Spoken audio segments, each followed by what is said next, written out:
Hello, everybody, and happy anniversary, Transplay Nerds! Welcome, one and all, to our very special Hounds reunion one-shot. No matter if you are tuning in for the first or Hound-drith time, we are Transplaner RPG, an all transgender, people of color-led, dark fantasy actual play channel telling stories set in an original, non-colonial, anti-Orientalist multiverse. This means we stand against genocide and ethnic cleansing and support all oppressed peoples of this world struggling against injustice, imperialism, and colonization. We must use our voices to build solidarity and fight for the worlds that we wish to see. So to that end, free Sudan, free DRC, free Palestine, abolish ICE, and free all oppressed peoples of this world. Thank you all so much for showing up to support our story. If you're watching this right now, you are here for the Hounds of Mercy versus Andake's biggest hole, a very special canon Charity Daggerheart one-shot featuring the titular Hounds of Mercy from the Second Stranger. But before we get started, please allow me to reintroduce my fabulous gay little hounds, starting with Dare. Hi, hello. Oh shit, didn't realize it was me. Oops. Hi everybody, I'm Dare. Pronouns she, they, they, it. I am the internet's resident polyamorous problem. You can pretty much, I don't know. I'm here, I'm gentle. There's so many things happening in my brain, and I'm just glad to see all of my favorite people. Who do I throw it to? Your beloved. Oh, hey, hey, it's my beloved, Quinn. Quinn, take it from here. Oh, hey, thanks, babe. Hi, hello, everybody. It's been a fucking minute. I'm already swearing, it's fine. Hi, I'm Quinn. My pronouns are they, them. I will be playing Citlalli, whose pronouns are still they, she, I think. I haven't asked her, actually. Oops. Yeah, they are. Sure. I'm floundering. You're beefing it. Hamnah. This is just a classic Hounds intro, in my opinion, if we remember how those used to go. Hello, everyone. My name is Hamnah. I use any and all pronouns. And today I will be playing Jaran, Kader, who uses they, he pronouns. It's been so long. Our keeper of Skod and Nectus, our inventor of entropomancy. Yeah. And with that, I will pass it up top to C. Well, first researcher of entropomancy. Did Jaran make the shadows? Well, we harnessed. Did Isaac Newton invent gravity? All right, fine. Discovered. That doesn't sound accurate either, actually. You know who did invent something, though? Have you been able to do it again? Spoilers, Hamnah. We can't anyway, be hi. like this already. C, my name is C. Hello. Hi. My name is C. I use they, them pronouns, and you can find me making very trans, very gay art on the internet at C Plays RPG. I'm so excited and weirdly nervous to be your one and only Øka Hyen again for this one shot. I'm actually so unbelievably excited. I'm also your producer for this little thing, but Connie didn't tell me what was going on, so I just have vibes in my music. So if the music is a little weird, please be nice to me. Thank you very much. I'm so excited about this, and I'm gonna pass it back to Connie for our little announcements. Yes. Okay, so tonight we have the absolute pleasure and honor of raising funds for Dee Dee's House, which is the current project of the Trans Women of Color Collective. Named in honor of Dee Dee Pearson, Dee Dee's House will provide short-term housing, peer support, and community care for trans and gender non-conforming people of color in Kansas City. We are looking to hit $500 total donated this week, so use !donate in the Twitch chat to help us smash that goal and support our community. That link is also pinned in the YouTube chat if you ever need to take a look at that on the YouTube side. We do, of course, have some really fun incentives for people who are donating as well. Dare, would you like to take us through them? Once I unmute, I absolutely would love to. When you give $10, you can give 1 hope, which we really need. Please give us some hope, to any player, or 1 fear to Connie. Once again, hope to us, preferably. For $20, we'll get a Hound's Kiss. For $40, we'll get some Hound's Mess, also probably for free, but $40 for the most mess. For $60, one of Mercy's evil exes will appear in some way, shape, or form, no matter how implausible. Hopefully it is the best Mercy X. We all know who it is. No fighting in the comments. It's always Wu Ming. And for $100 donations, Connie will unleash horrors beyond mortal comprehension. Use, donate, and reap the messy rewards. I can comprehend them just fine. Now, Quinn, my beloved, take it from here. Are you ready to celebrate 5 years of Transplanar RPG? My mic keeps resetting itself and I'm so angry because we certainly are. Join us every Wednesday and it keeps doing it. Join us every Wednesday and Saturday in June to kick off half a decade of Transplanar RPG with reruns, special streams, one-shots, and more.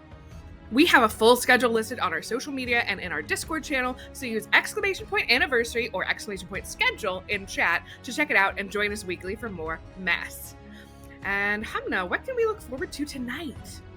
So this stream is a canon. Yes, canon. This will have implications. One shot set after the events of the Second Stranger, and it may contain spoilers, or well, it'll definitely contain spoilers for the Second Stranger. That's the entirety of the show, arcs 1 through 8 of the series. So the spoilers may or may not affect your enjoyment while watching the main series. Make the best choice that's right for you. If you need to catch up really quickly, though, you can use !recap in the chat to get our written recap document and just like speed read through it so that you understand the references and the jokes and everything that's going on.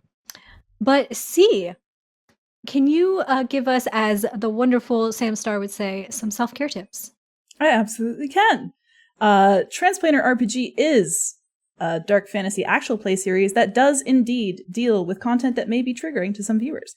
Content warnings for this stream may include fantasy violence, blood, body horror, monsters and monstrosity, grief, disreality, heights, tunnels, complex relationships, romance, references to sexual entanglements, crude or sexual humor, youth in dangerous situations, depictions of food, and references to war. But I'm going to let you all percolate and/or read the recap document if you need to, because we're going to go to a quick break to fix that tech thing. I know exactly what's wrong and I know how to fix it, but give me a little banishment in chat if you don't mind. Now's a great time to donate, to give us a few kisses to start this off, if you want. And we'll see you in just one moment.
Hello, everyone. Thank you so much for waiting. We have banished the tech demons, and we are back and ready to hit the ground running. So as a reminder, this stream is a canon one-shot set after the events of The Second Stranger, and will contain spoilers for arcs 1 through 8 of the entire series. These spoilers may or may not affect your enjoyment while watching the main series, especially if you haven't seen it before, so make the best choice for you. If you need to catch up quick, like right now, you can use !recap in the Twitch chat to get to our written recap document, or bit.ly/transrecap, because I know that off the top of my dome, capital T, capital R.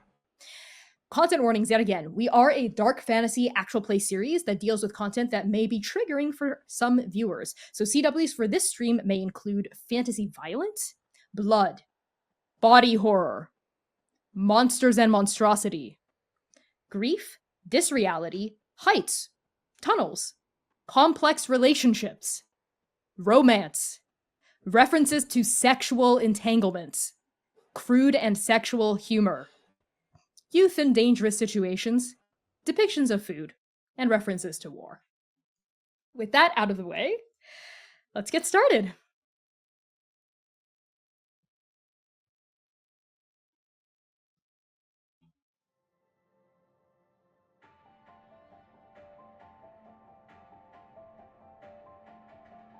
The year is 412 AT. Dragon 30. 5 years, 3 months, and 14 days after the stars come back.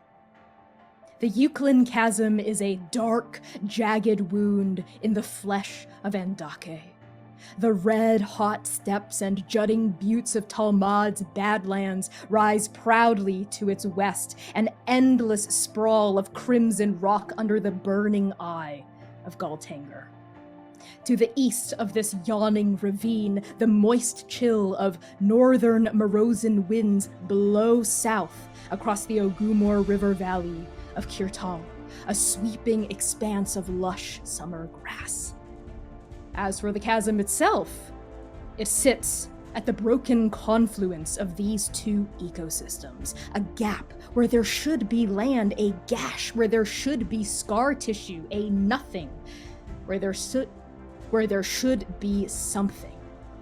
Since the chasm's violent creation during the First Stranger War, though what creation isn't violent, really, it has loomed as a relic of the tenuous present, the forgotten past, and the unknown future. Citlalli, Jaran, Gentle, and Øka. It's been a while, hasn't it? It is 2 o'clock in the afternoon. You find yourselves standing on the edge of the Ukhliin Chasm. You are a stone's throw from Shepherd's homestead, the zigzagging gulch yawning a half-mile wide in front of you. You can barely see Kirtal on the other side. From your vantage point, it is a mere suggestion of summer grass, a whisper of green against rock. On the precipice of this steep ravine, a warm wind carries the intermingling scents of dry desert, fragrant wildflowers, the aroma of wormwood and horses. A hot updraft rises from the chasm beneath you, but despite this flowing air, the mist that blankets the murky depths does not stir, not one bit. Hounds, you are here for a very specific reason. Your boss/friend/wife, in Citlalli's case, /former plaintiff, in Jaran's case, has gone missing. Yet again. But this time, you know where she was headed, and ostensibly why. After all, Mercy was quite adamant to Citlalli about plumbing the depths of the chasm all by herself in order to, quote, make Jaran shut up about that damn hole! Quote, make Øka realize I can do hole stuff too! And quote, make Gentle see that the Hounds can still kick ass, no matter what the Andake Business Bureau says. This was 4 days ago. Mercy hasn't been seen since. So here you are, Hounds, all 4 of you on a mission, together, just like the old days. But it's not like the old days either, is it? Each of you has changed since we last saw you in the Badlands 5 years ago, bidding farewell to an old friend and greeting the sun. As each of you stands on the edge of the chasm, what do you look like nowadays, and how are you preparing for your voyage into the depths? Let's start with Citlalli. You hit us with an emotional bomb. Ow, my heart.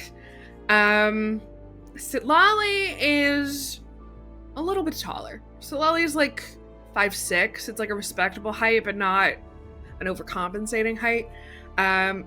They have their sides shaved. And she is fine, actually. They are shoving another one of these calming candies that Gentle makes into their mouth. They have a pocket full of wrappers of them. And she is deliberately not pacing. Not pacing. But you can tell that she wants to pace. But she is definitely standing still and fighting the momentum. And is just kind of staring into the middle distance of the hole. We pan across next to you from where you are definitely not pacing to find Jaran. Jaran is still 5'10", doesn't have the capacity to change his height the way that Citlalli does. And they stand with this dark brown skin that transitions into green scaled skins. That transitioned into green scaled skin. He stands there with his iconic long white hair that is today put up into 2 different braids that hang very loosely along the front of his pectorals. He has, as we have seen him before, horns across his crown, all of them broken except for the one in the middle, tied together with morosy threads. And he has on his right arm a black prosthetic that is made of these black metal filaments that go right up to where the elbow is, at which point the filaments jut out like a lotus flower, greeting Galtanger. And right now, Jaran is standing next to Citlalli with a book open in his hands, a pen in the other, and these small round spectacles on the bridge of his nose, obscuring a little bit those purple blackberry juice colored eyes. And he is tapping the book a little bit, looking over the notes that he has taken. And at one point he turns over to the other side from where Citlalli is and goes over. So Øka, what were you saying again about what you found down there in the chasm?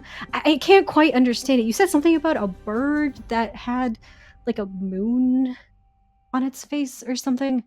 The moon was its eye. And we see Øka. Øka's face has been pressed with 5 years of age, softly, like you might press a flower into a book. Their brow is furrowed a little bit as they look down at Jaran's book and then back into the fog rising out of the chasm. Almost exactly the same expression that Citlalli has on their face, a little bit of that concern that's not concern, that's a little bit freaking out, that's a little bit just also kind of annoyed with this whole situation, and their calloused hands are resting firmly on their hips. Øka is and always has been 5'10", 9. Oof. Their eyes are blue, cascading on blue, cascading on blue, blue irises on blue sclera, twinned pupils in one eye, and the other is the god's ever-changing radiance. One that changes every time they blink. And the scar tissue that breaks open this gentle line of their mouth is softer now, even as they grimace, even as old rivers that haven't seen blood in years are now cracked and dry. Freckles cross their face, 1,000 constellations played over slate gray skin. The hair is short now, shorn, always in the way that they've liked. A beautiful sapphire earring dangling off of one of their long pointed ears beside a simple silver loop. Øka Hyen, Paragon of Send, Hound of Mercy, Prince of the Kingdom of Tulong, beloved by the end, spends a lot of their time in this hole. when they are not teaching sword forms at Abiku's school, or visiting Kane and Rosso as they plan the championship challenge, or pulling Jaran away from his lectures, or delivering theoretical ritual craft to Citlalli, or checking up on Gentle and their wolves in Dabathati, or planting flowers in Basati's garden, or listening to Vasca sing, or making up for lost time with Halo, or eating soup with their family and their mother and their sisters, or sleeping in Shepherd's lap while they read on the front stoop of the farmstead, they find themselves pulled downward, often, toward some interminable grief and revelation that they don't understand yet. Everyone who knows them now knows that look. The hollow grief that sits behind their eyes sometimes, the call of a god toward a world that doesn't exist anymore, singing somewhere behind their sternum. Øka doesn't really know what they're looking for down there, but they go anyway. Because Sen asks them to. They go. But this time Sen did not ask them to. Mercy did, and Øka had turned her down because it is fucking weird down there, and they had to watch her die once already, and they're not really interested in a rerun. But here we are. So Øka turns to Jaran, looks at the notes. They say, big eyeball, not a moon. Exactly. And Jaran writes down, like crosses out moon in their notebook and writes down big eyeball. And you can see that Jaran's body is also less muscular than it used to be from where we last saw them.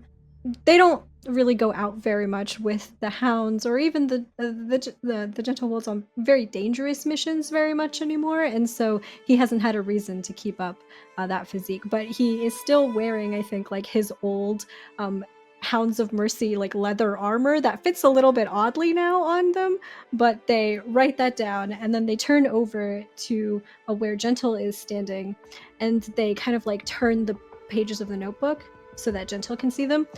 Can you verify this information? You were down there too, right? It was an eyeball, right? I think so. I mostly remember the teeth. The teeth are really the thing that Also, I don't know if you wrote down magic's gonna get real weird down there potentially. Yeah. And I think as we see Gentle sort of like moving the notebook past their face, you see them. Gentle, who now uses they, he, and she pronouns, especially in a more parental way. They've absolutely gotten a little bigger, a little full-figured. They eat more now. They actually try to rest and eat 3 meals a day. They are wearing a bigger version of like the sleeveless tank they used to wear. I think the neckline has also been cut, so it's just like a bit easier to breathe. They don't need to fight as much, so they don't have to worry about fabrics getting caught nearly as often. Their keeper tattoos still very clearly seen, extending down their arms to a couple of, I think, shining bands around their wrists. 2 for their spouses, and 1 gold one, clearly assigned for Sybil. Don't ask what's going on there. They don't know. Their hair shorter than we've last seen it, actually. They cut it all off recently for like a thing in Dabathati, a charity drive. And it's growing back. It's a shorter ponytail, mostly enough to be a bun, faded on the sides, still a little bit running down the front of their face. They're standing near everyone. There's like a weird slight gap between them and Øka, but like it's fine. They're at the ends. They were sort of going over everything. Trying to compare what they remember happened down there, because it was a lot. This is gonna be not great. Forgot one thing. Gentle is not wearing their giant red cape, not this time. They actually have a smaller version of it, a sort of sash at the hip. You see the wolf mask right there as well. Quilts still lining the inside from some of the other people they've helped around the world as part of the Gentle Wolves, a subsidiary of Hounds of Mercy LLC. I don't... why is Mercy doing this again, besides the normal Mercy reasons? Because she never listens to anyone. Except Citlalli sometimes. Solly is very persuasive. Hounds, there is a 5th member of your party today. You have a summer intern. As part of their transition into adolescence, per court custom, Spider Starwing is helping the Andakan community one beleaguered cause at a time. They are no longer a careful and astute 10-year-old, but a careful and astute 15-year-old. Their light green skin is dotted with darker green freckles, and their short red hair is trimmed neatly along long tapered ears. Small tusks protrude from their lower lip, capped with golden bands. They wear the black and blue robes of Black Spire's most accomplished adepts, and a sash of reeds and cattails designates their status as a dex of the summer court. The most notable part of their dress is the intricate gauntlet on their right hand. A large raven's skull is strapped to the wrist of their leather vambrace, the beak protruding over the back of their hand like a jagged blade. Spider's curious gray eyes are currently peeking over the edge of the chasm as though squinting at the fog would unearth its hidden secrets. And then they say in a meticulous and halting voice, "Can't just one of you go down there? Why do all of us have to go again?" Well, if Mercy is incapacitated, it's going to take more than one of us to make sure that she's rescued adequately, and if more than one of us goes, then we should probably also have others there with us as backup. It's fine if I go by myself, because we're not letting you go there by yourself. And Jaran isn't even like looking at you when they say this, but making more notes like in the notebook as they're speaking. No, you're not going there by yourself. You've been there quite often, and I mean, I've been trying to get an expedition down there for ages now. And as Jaran is speaking and like animatedly moving their head, the silver coins that hang off of the end of their braids, a signifier of his station as keeper of Scott and Nectis kind of like jingle a little bit, adding a little bit of a lilt, I suppose, to their voice as they speak. Right. That's the reason. Well, okay. Fine.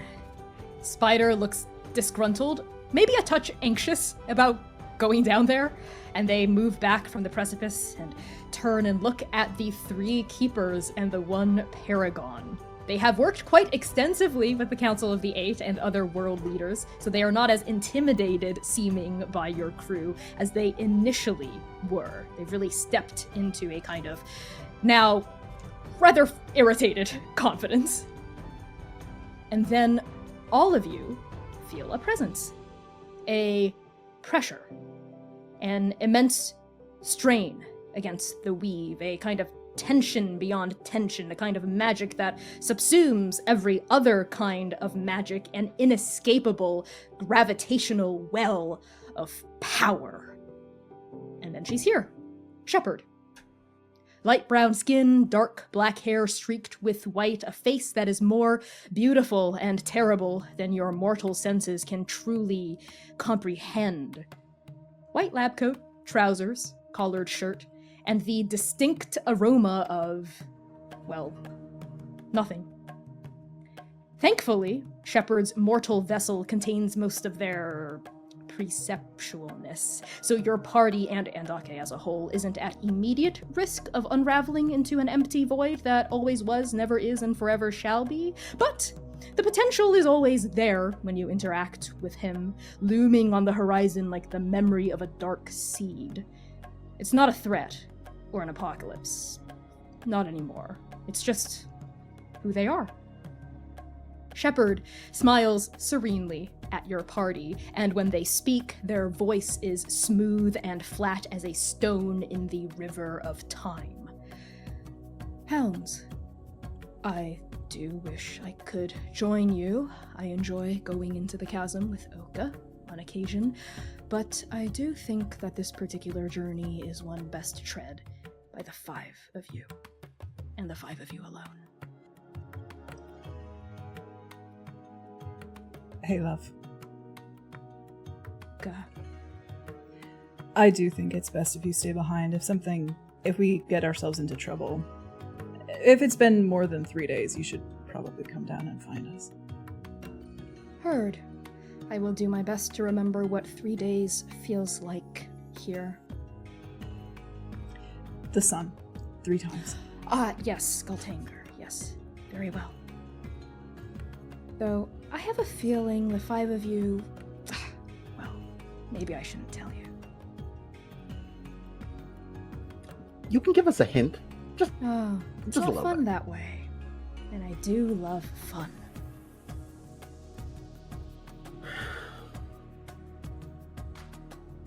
Spider regards Shepard with a lot of hesitation. Like many people on Andake, they have lost people during the Cataclysm. And they are remarkably less warm to this precept than the rest of you. They don't know Shepard as well. It's not like they don't trust her. It's just there's that pain there, right? There's that grief, a reminder of the end every time they look at them. Spider kind of leans and shies away, and Shepard's eyes fall on Spider briefly, who shrinks a little more under their gaze and then softens to greet all 5 of you. Well, don't let me hold you up much longer. Oh, but perhaps there is something I can reveal. A little piece of advice? A suggestion for fun. Try tasting the fingers.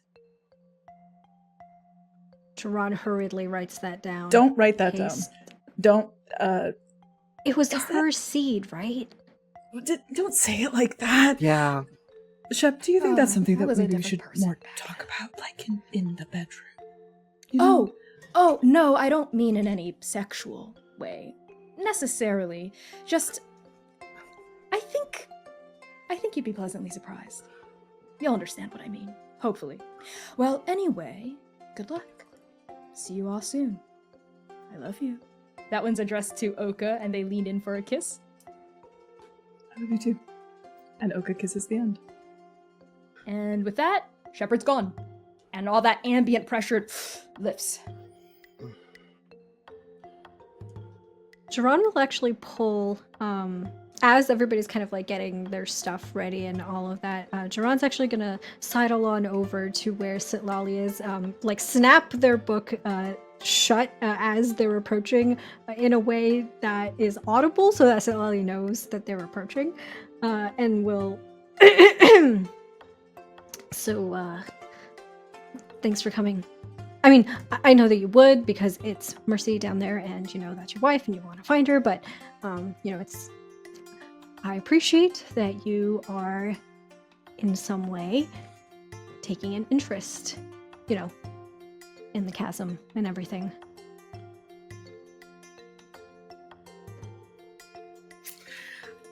I think Citlalli has taken a seat. Their cane has been upgraded, and it has like a seat that can kind of fold up and down from it.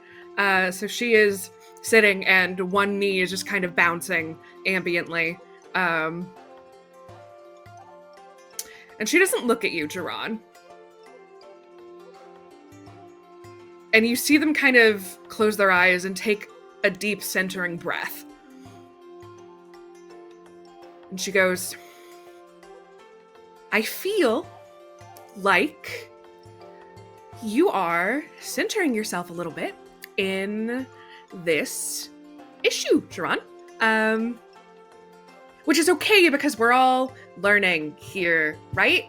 I feel like maybe bringing your No, you know what? It's fine. Actually, it's fine. No, I'm glad you're here. Actually, No, the I statements are coming out. I understand what you are trying to say, and I'm sorry for Mercy's in danger, and you know we're gonna find her. It's gonna be okay. I'm sure that she's just fighting a monster or something down there. It's Mercy, but it'll be okay. I mean, that's her job. And I just thought it would be nice, while we're down there, kill 2 birds with one stone kind of thing, you know? Thank you for validating my concern. I have a question. Can I just kind of check the thread on this one? I just need to know. Yeah, absolutely. I don't even think you necessarily have to roll for anything. I think you're able to reach out through the weave, your connection to your own keeperhood, and tug on that relationship binding Jaran and Citlalli. Jaran, what does Gentle get from your end? At a glance. Jaran is nervous. There is a affection towards Citlalli that they are trying really hard to kind of like, it's like a hand reaching out, asking somebody else to hold their hand, but shaking a bit, knowing that at any moment that rejection could come. There's an uncertainty to that request, to that holding out on Jaran's part. But they're trying. They're trying really hard. And Gentle, as you tug on that thread, you feel the resonance vibrate down to your beloved, to Citlalli. What do you get from that connection at a glance, Citlalli? If Jaran is an outstretched, trembling hand, Citlalli is two hands folded calmly on top of each other. The bottom one wrapping occasionally into a fist. There is frustration, and there is knee-jerk frustration, and there is a desire to sort of temper that as well. There is conflict, but not in a bad way. Gentle, that's what you can glean easily from the surface, and without Jaran or Citlalli sensing this from you, would you like to push deeper? I don't think Gentle will. I do just think Gentle sort of kind of looks at both of them and sort of gives them both like a little kiss on the cheek as we sort of move through this. As they also go check on Spider. Yes. As everyone is making eye statements and a very clear kind of tension or conflict is suffusing the air, Spider is muttering to themselves, I feel uncomfortable and I would like to get started. Hey. Gentle. Hello. How are you doing? I am doing fine. Okay. I am eager to rescue Mercy. Fair. I will say, and I think Gentle's like way more casual about this than I feel like a lot of the Hounds are when it comes to navigating emotionality. Kind of, the threads make it a little bit easier now. If you are nervous about anything, you can talk to us about it. I also wanted to offer you just a little bag of these candies. They tend to help when the anxiety or the stress hits, and this isn't gonna be the nicest dungeon cave delving I've ever experienced. Thank you, Gentle. That is very kind and thoughtful of you, as behooves a keeper of your status.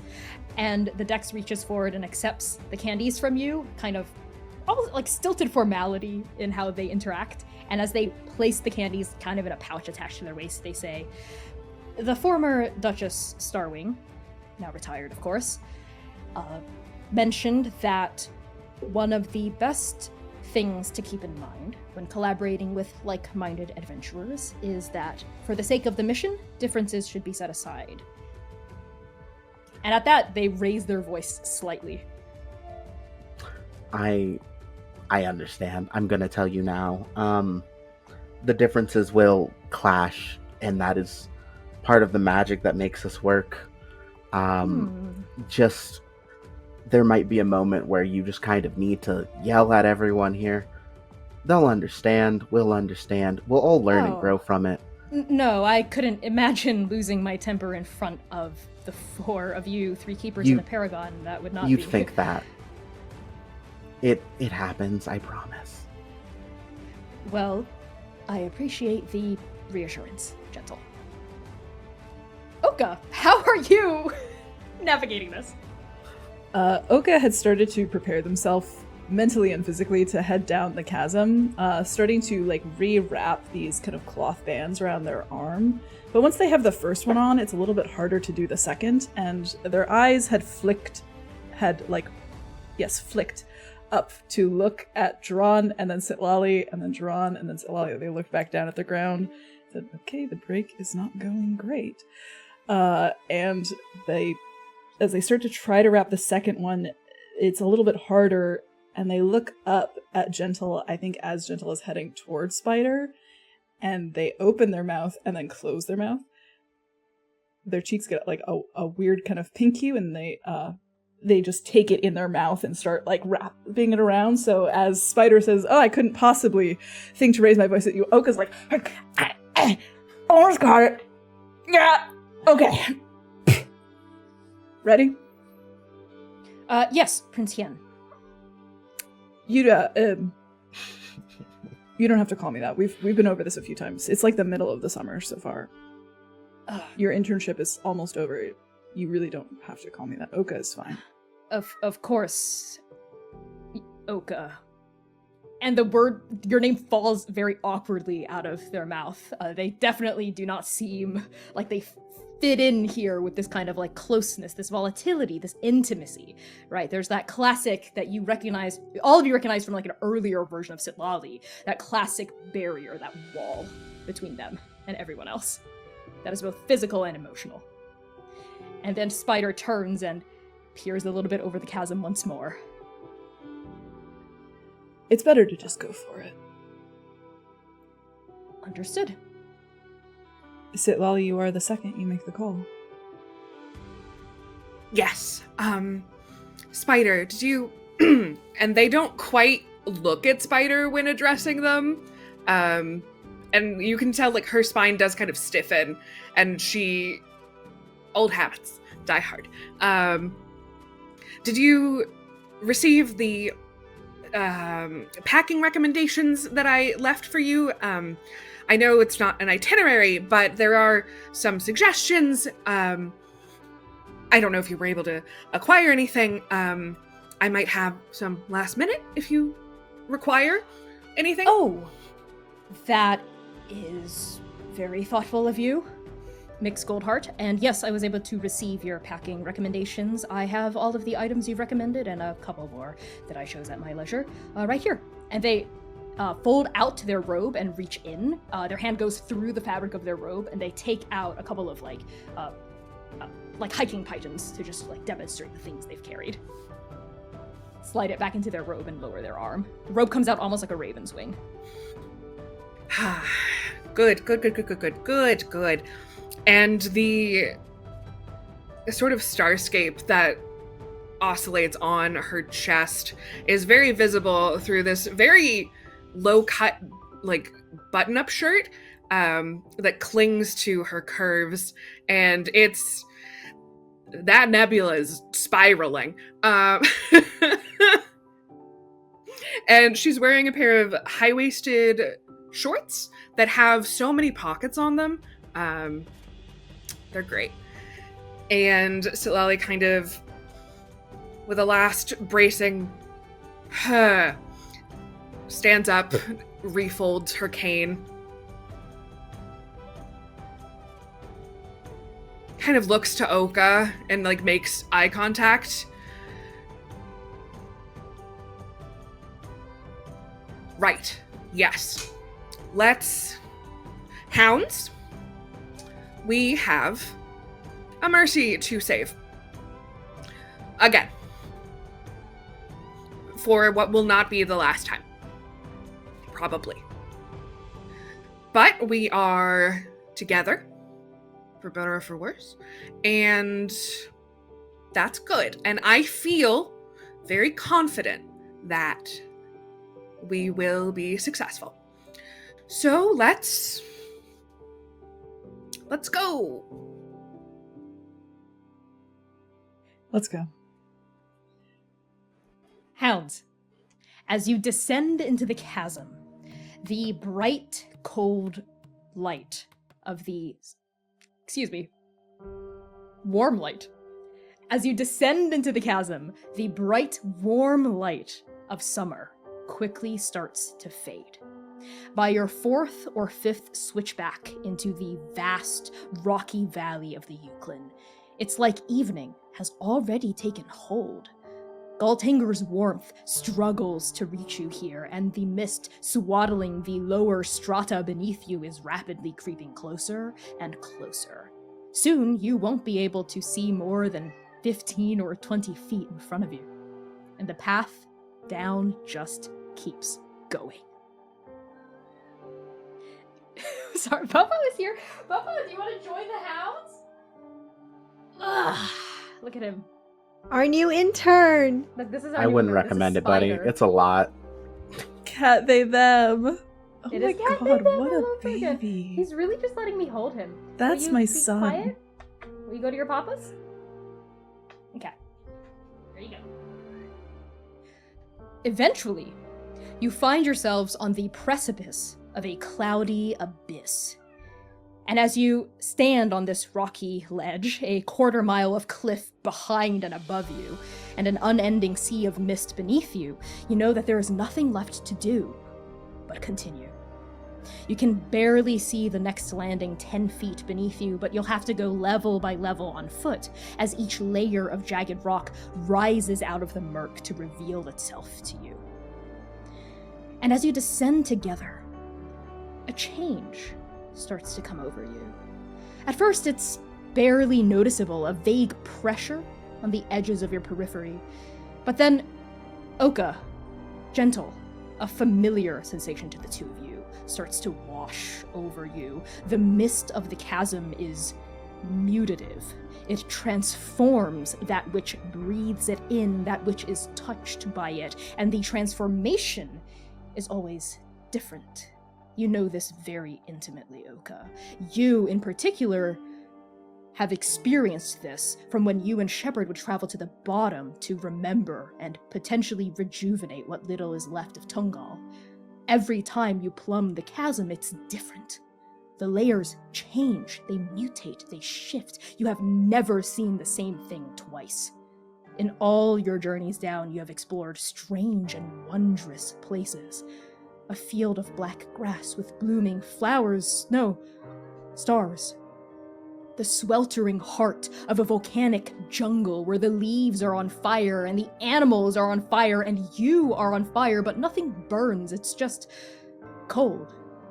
You've seen entire oceans, lakes, streams, waterfalls flowing upside down while you walked against rapids spraying upwards.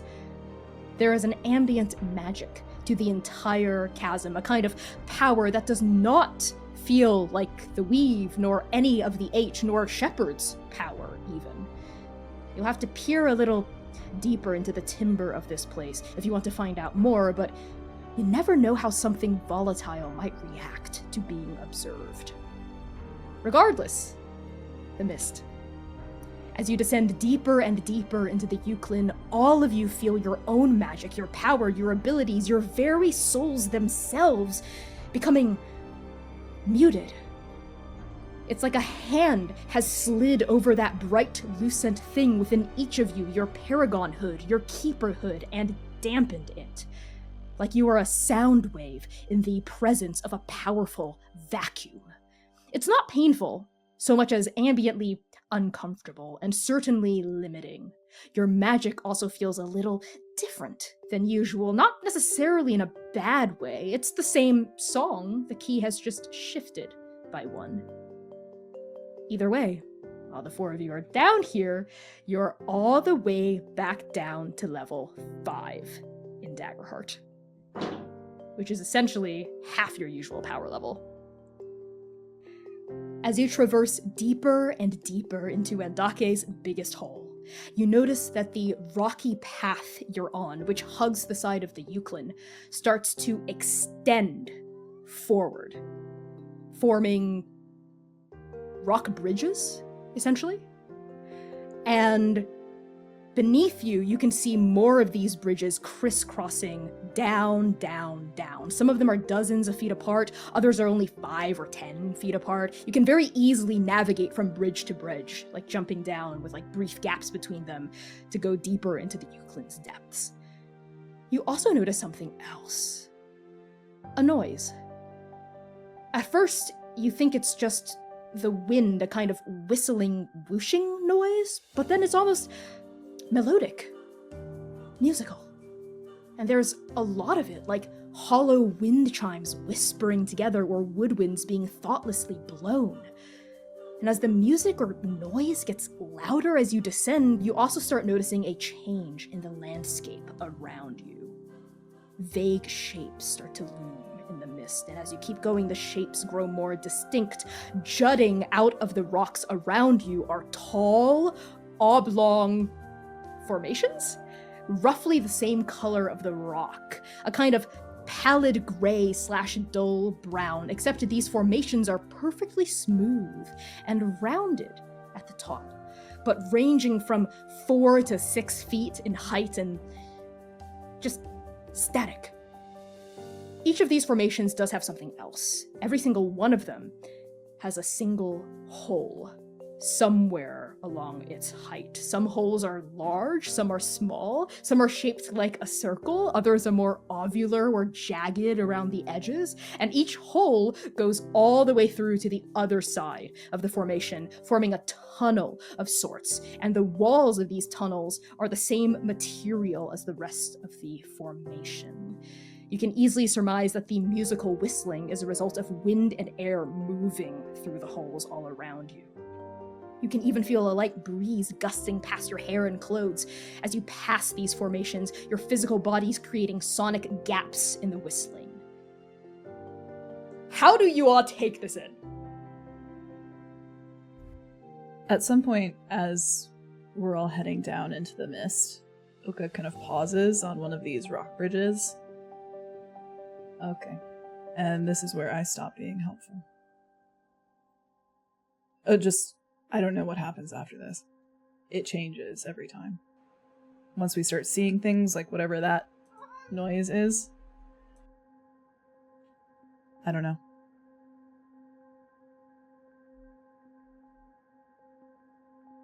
Jaran had put the notebook that they were writing into in a satchel, like at their waist, right next to Risk, one of the twin daggers that Kane had made for them and Øka. But when we had landed in this area with these rock formations, these oddly smooth windpipe flutes, rock formations all around us, Jaran had immediately pulled the notebook back out again and started writing everything that he was feeling, everything that he was seeing, everything he was hearing.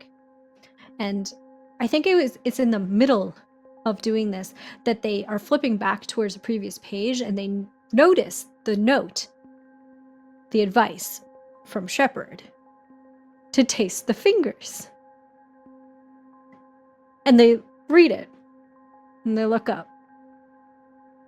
And they squint a little. Do those kind of look like fingers to you? Objectively, Hounds, yes. Now that Jaran has put it like this, they definitely look like fingers jutting out of the ground. Jaran, I don't know if you can go around licking anything that looks vaguely oblong. In this case, a precept told us to. Is that all it takes? Is there a precept in the Red Lagoon? And Jaran looks at Citlalli, is about to say something, thinks better of it, and closes their mouth. And just after a beat or two of very awkward silence between the two of them, says, okay, well, does anybody else have a better idea? Because I do think that, Shepard, it's their chasm and told us to Do we lick want the to fingers. like draw straws or something to see who has to go first?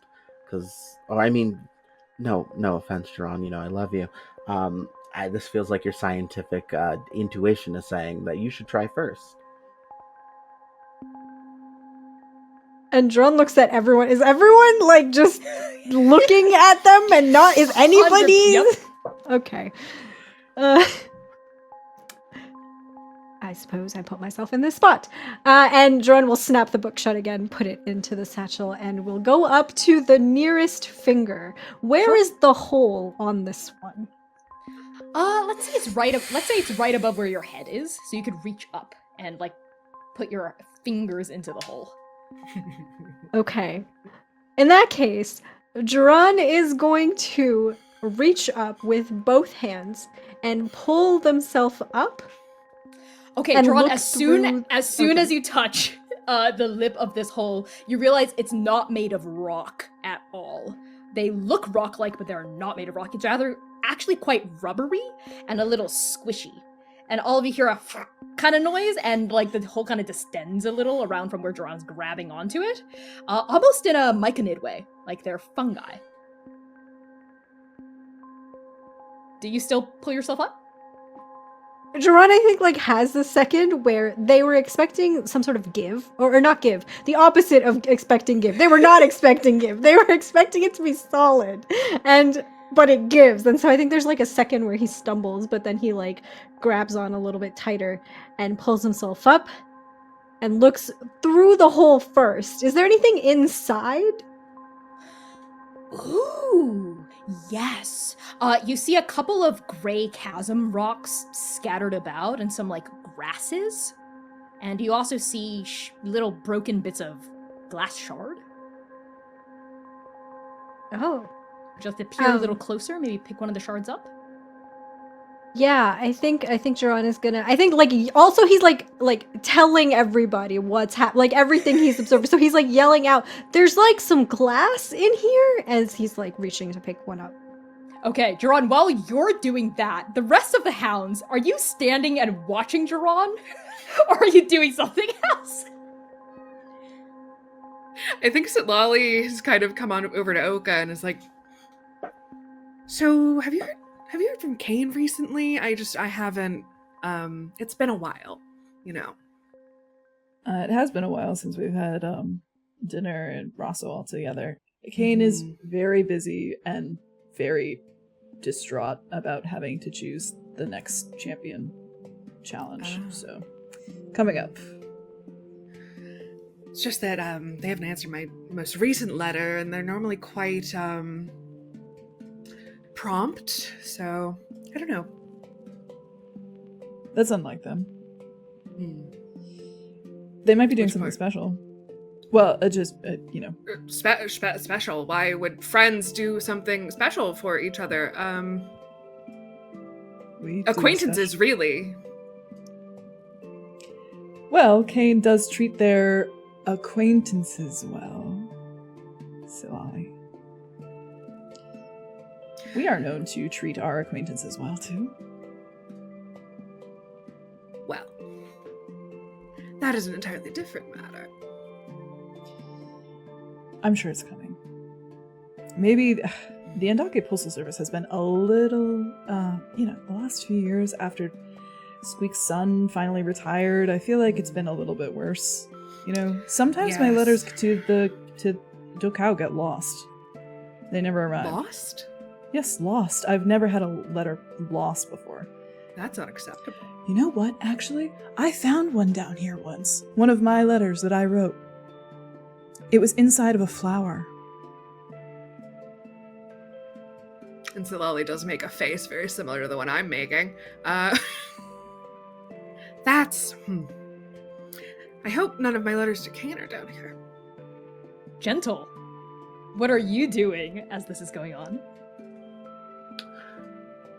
I think Gentle was honestly spending a good amount of time being a little nosy, I'll be completely honest. I think Gentle does eventually go over towards Jaran now. Okay. Can I fly down here right now? I'm curious. Yeah, you have your shoes on, right? Yeah, that doesn't stop this hole. Oh, right. Right. Yeah, of course. Yes, you can. Yeah, I think while Jaran is sort of investigating, Gentle just sort of flies up. How's it going in there? And Jaran is like pulling up the shard of glass and like holds it up so that both himself and Gentle can see it. What do I see? So why don't you give me a roll for this? This is going to be our first roll of the game. To empower your roles and certain abilities, you have a feature called Hope. I would just like to quickly call attention to this because that's one of our tipping incentives to raise money for Dee Dee's house. $10 gives 1 hope to a specific PC or 1 fear to me. Someone tipped $90 and says, have fun with the hope. So we have 9 hope in a collective PC pool. And C, Øka has 1 hope from another $10 donation. So thank you for that. To make a check, you roll 2d12. So I'm going to ask you to use either intuition or knowledge to look at this, depending on how you're going about it. Do you mean instinct? Oh, sorry. Yes, instinct or knowledge.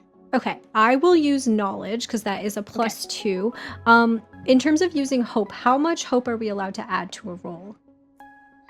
Let's say I'm just gonna make a ruling. You can burn 1 hope per +1. Okay, so do I have to call it after or before? It can be either. I'll be flexible about it. It's fine. Okay, cool.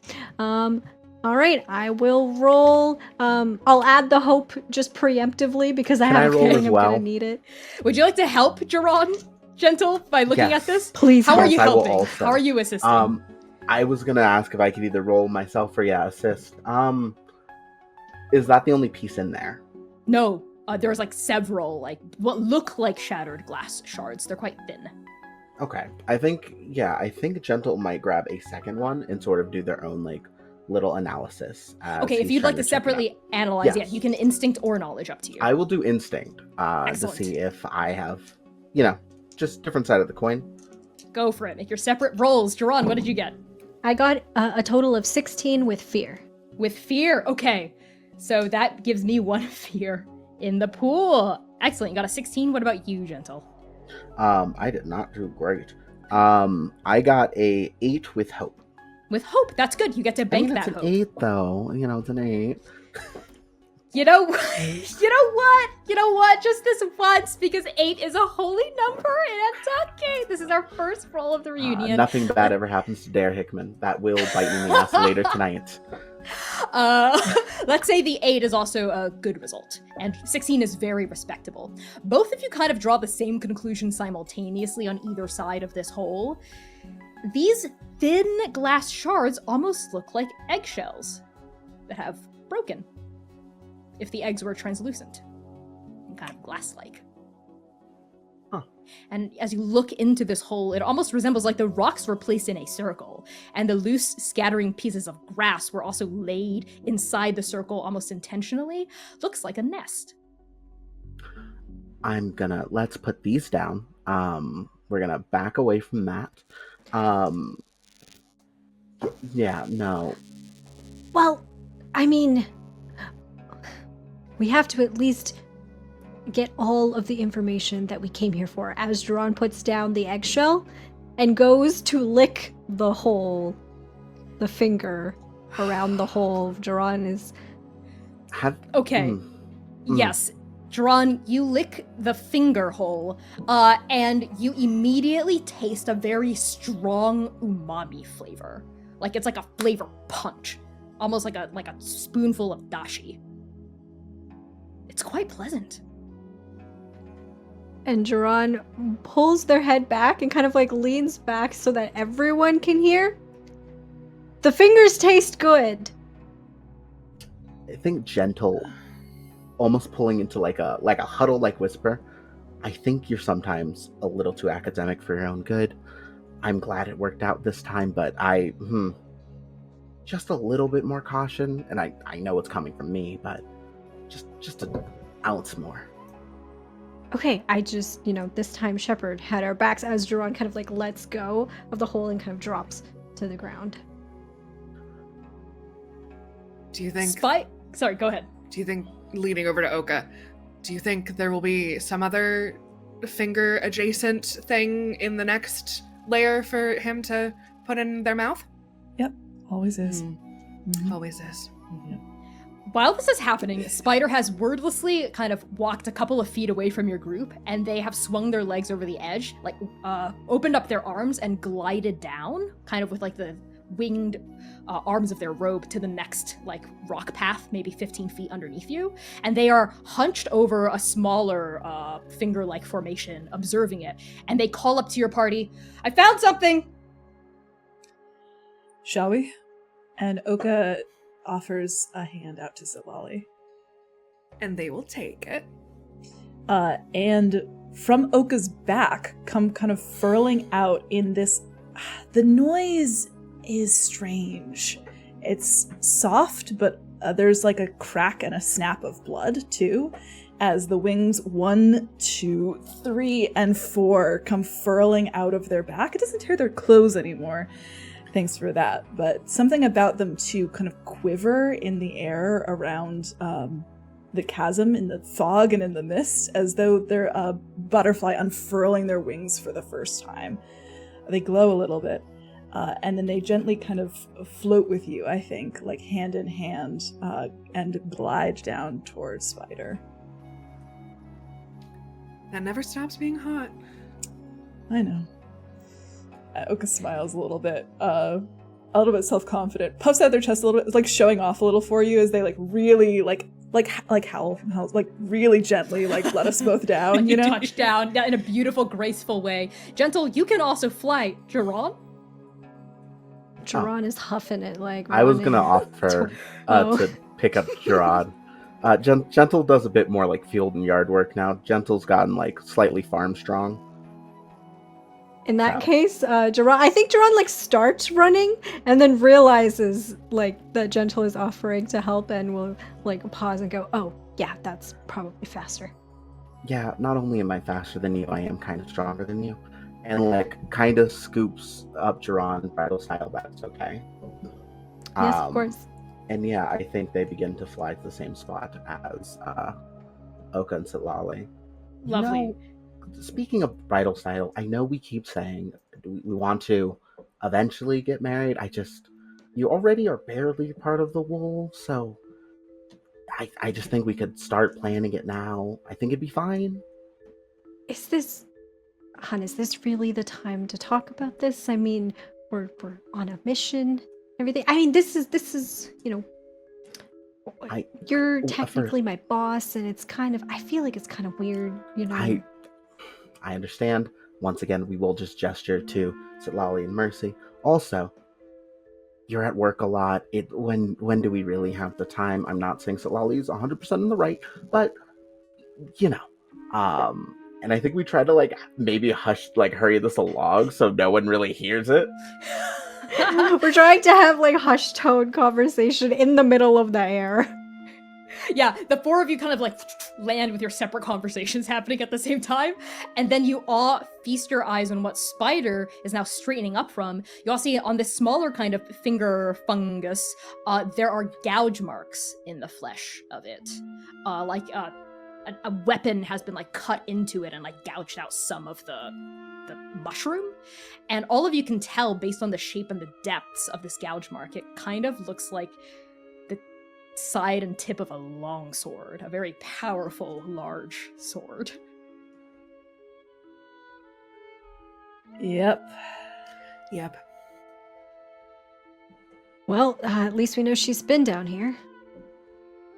Well, Good thing we already it knew that. Spider points down, and you all follow their finger to see other gouge marks leading down, down, down. Like she had kind of carved her way through this area.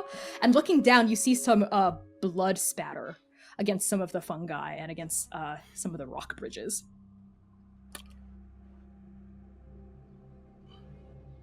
Classically. Okay, do you think you can confirm that that's hers? I'll confirm whatever it is. And Øka takes a moment, centers himself, and then just with a flick of their hand, pulls the blood up off the ground and toward them, and it makes a halo in their hand, I think. And And as they blink their eyes a few times, one of them almost looks like Mercy's for half a moment, that gold, as they read it. They twist in the air as though they're reaching through the halo as it like kind of travels up their arm. And I would like to get a feel for what kind of blood this is. Is it Mercy's? I'm very familiar with her blood. Absolutely. You pull all of the blood in your visual vicinity up. There's probably enough of it to, not enough to be like blood loss, but like she definitely got nicked a little, like some nicks and some slashes, but it doesn't feel life-threatening, which is good. You push your hand through this halo, and all of you can almost hear like a tick, tick, tick talking of like a clock of time going as you literally reach through time to see what has happened to Mercy with this blood. And you sense a sensation. It's like you are her blood. You're in her body. You can sense what caused it to spill, and you feel some like sharp, like nipping sensations along your arms and kind of like at your back, like she was being attacked and pecked from all sides as she was going down. Yeah, she definitely disturbed a nest of some kind and got harassed. I mean, this whole thing is a nest. And the sound, the vocalization, comes from a nearby finger. And peering out of the hole is a creature. It is roughly the size of a pelican, but it has a distinctly reptilian/fish-like face. Its wet-looking skin is a brownish-gray color that blends perfectly into the rocks and fungus. But protruding from its back and extending as it comes out of this hole are these long, flowing, semi-translucent ribbons? Scales? Either way, they are a breathtaking gem-colored hue, each ribbon/scale twice the length of its entire body. And a pair of tiny, stubby little arms protrudes from its pectoral area, ending in tiny little hands with 4 grasping marsupial-like fingers and a thumb that rotates on a hard swivel. And its legs, of which it has 2, are much longer and more muscular, though each ends in thin, raking claws with leathery membranes stretched between the toes, and this membrane also connects to a long, whip-like tail, forming what are essentially bat-like leg wings. And it doesn't have any eyes. It's just flesh. And a mouth. What a mouth. The upper jaw is hard and bony and juts out like an alligator's, but the lower jaw flops open and curls backward against the bottom of its chin, forming a spiral. And it looks rubbery, less like a bony jaw and more like a tentacle. But instead of suckers, there are teeth. Dozens of razor-sharp teeth.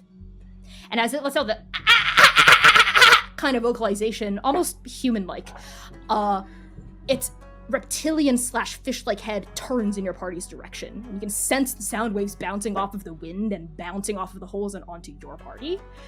And you realize you're standing at the confluence of a bunch of massive fungus trees all around you, alerting this creature to your presence. And as this realization sinks in, very quickly another creature pokes its head out of another hole, and then another creature, and then another creature, and then another creature, and very quickly an entire pack of these creatures starts rising from hidden crevices within these fingers, more than your eyes can track, and they're all looking in your party's direction. But they're not attacking you or swooping at you. Honestly, they just seem curious. Spider freezes. Citlalli's gonna take a couple solid steps in front of Spider. Okay, nobody make any sudden movements. We don't want to spook the... Øka mimics the sound back to it. Okay, what are you trying to accomplish?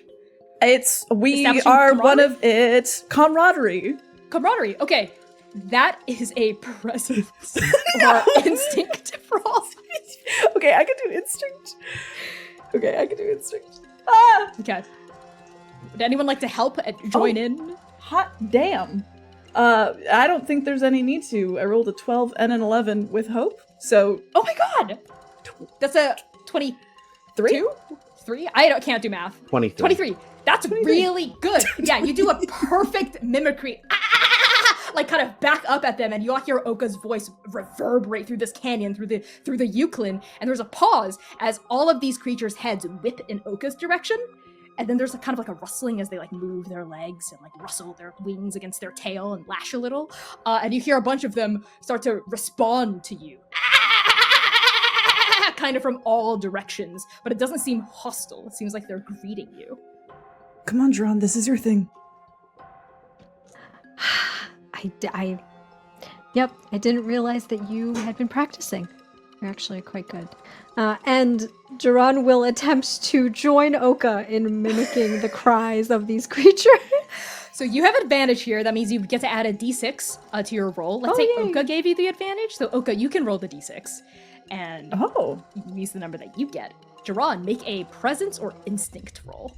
I'm going to make a presence roll, and I Plus will 6. add in hope preemptively. Excellent. That's a +7 right off the bat.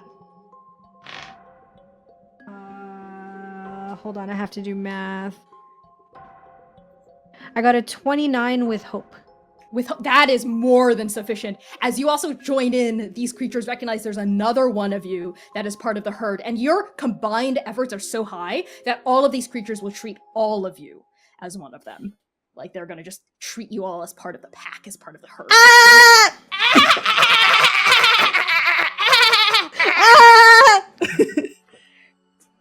And there's a kind of fluttering noise as all of these creatures start to take off like a cloud, moving together in a murmuration.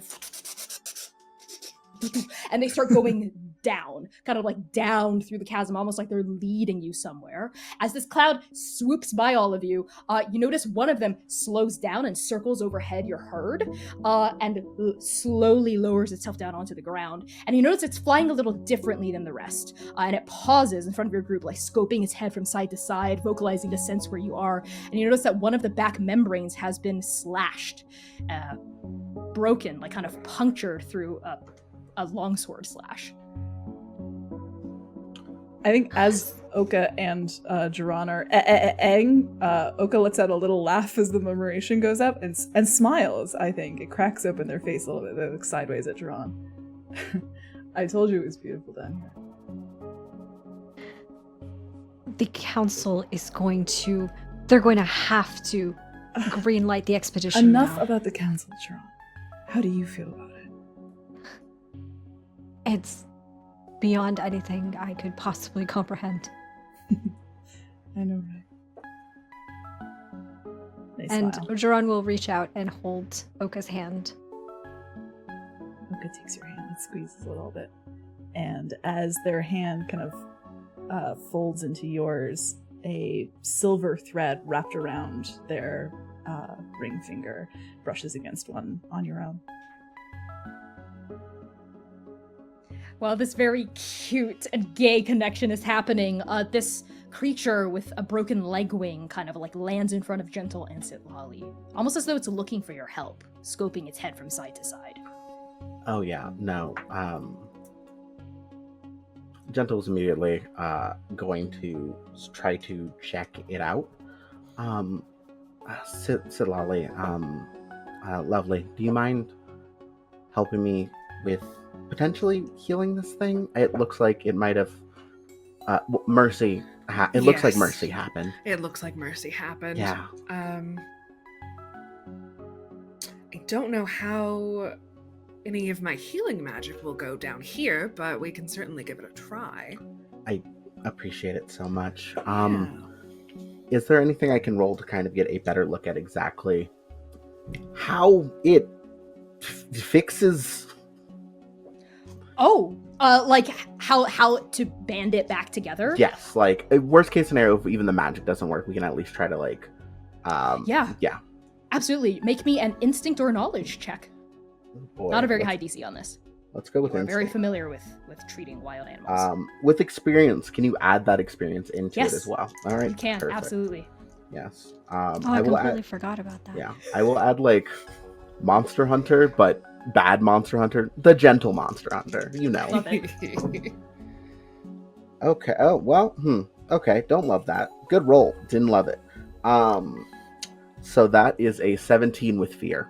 With fear. Speaking of which, I have gotten 2 fear donations from chat too. That brings my fear up to a 4. Well, we Noted. just donate so we can see what the X's are doing instead of giving Connie things. We do want to know what the X's are doing.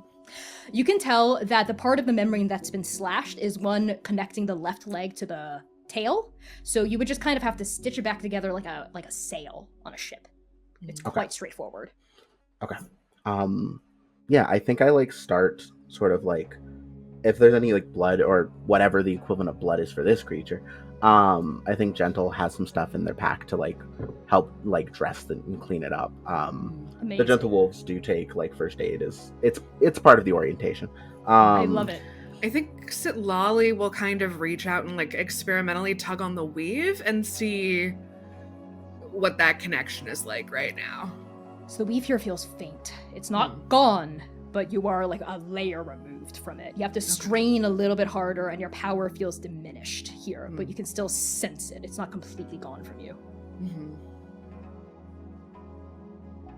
But Sen's down here. Yeah, a part of Sen is inside of Øka. Mm-hmm.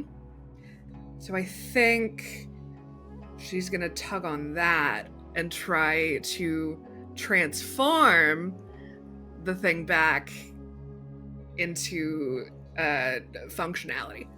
I love it. Pre-mercy. Is it a specific move you're using, or are you generally just attempting to do this with your magic? Vibes, because Daggerheart doesn't have clerics. That's totally fine. Yeah. What is your spellcasting trait? Presence. Let's say you can roll that plus a d6 from Øka, as you're drawing on the Sen inside of them. And Øka, you feel like a tug at your soul as Citlalli draws on that connection. That's a 4, I think. Yeah, and then transformation is one of her boons. One of the boons from Sen, so that's +3. Plus, do I add from Øka? Do I add them together? Yes, all of the stacks. Yes. What was it from Øka? 4. Okay. 20. That is really good. What does it look like as you transform this creature back to its original state? I think those spectral wings kind of ripple out of her back like water and just kind of beat once or twice. And Citlalli waves their hand kind of over this creature's mercy wound, and a little timey-wiminess occurs. Yeah, you see kind of the gash that caused the wing to get hurt work in reverse. So it came from the bottom up, and now it reverses. The up sutures down, and this creature like flexes its back legs and lets out a grateful and then kind of takes off and joins the rest of the flock as they descend. And I think that takes a little bit more out of Citlalli than they were anticipating, and she kind of leans on you, Gentle. Oh, yeah. Gentle immediately helps support you as she sort of smiles at you. That was incredible. Yeah, it's not... How are you feeling down here? It's weird. Yes, honestly, could be weirder. I'm glad it's not. Also, I'm not asking this on behalf of Jaran, but maybe we should lighten up on Jaran just a little bit. Just a bit. I know. I hear what you are saying. Oh, not for me. And I'm trying. I've been working very hard in therapy. I know. I'm very proud of you. And part of the things we were working on in therapy was that Mercy wouldn't do this anymore, but here we are. That's fine. Coping skills exist for a reason. And healing is not linear. That's fine. It's fine. And they pop another one of those candies. It's okay if it's not. And also you can squeeze my hand if you need to. She squeezes. Gentle squeezes 3 times for I love you. Did Jaran really take a bite out of that thing? No, just licked it. The finger thing, or that's not better. That's I not know. better. I know. Did he turn a weird color or something? No, he said it tasted good. That was, yeah, I promise. Well, will you keep an eye on them? Because I can't keep an eye on them all the time. That's another thing that we are working on therapy. But can you just tell me if it gets weird? I will. I just wanted you to, make sure you're taking care of yourself, because when Mercy is involved, you have a tendency to get a little more headstrong than usual. What do you mean? No, I don't. How about when this is all said and done, after your time with Mercy, we go back to hang out, you, me, and Sybil. It'll be nice. I haven't seen my fiance in a hot second. Sybil has been over the moon about it. They talk about it a lot. Good. Yeah, of course. While I have you here, Oh no. do you think Spider hates me? Hounds? Spider's voice comes up from a lower rock bridge. They've, continued to go.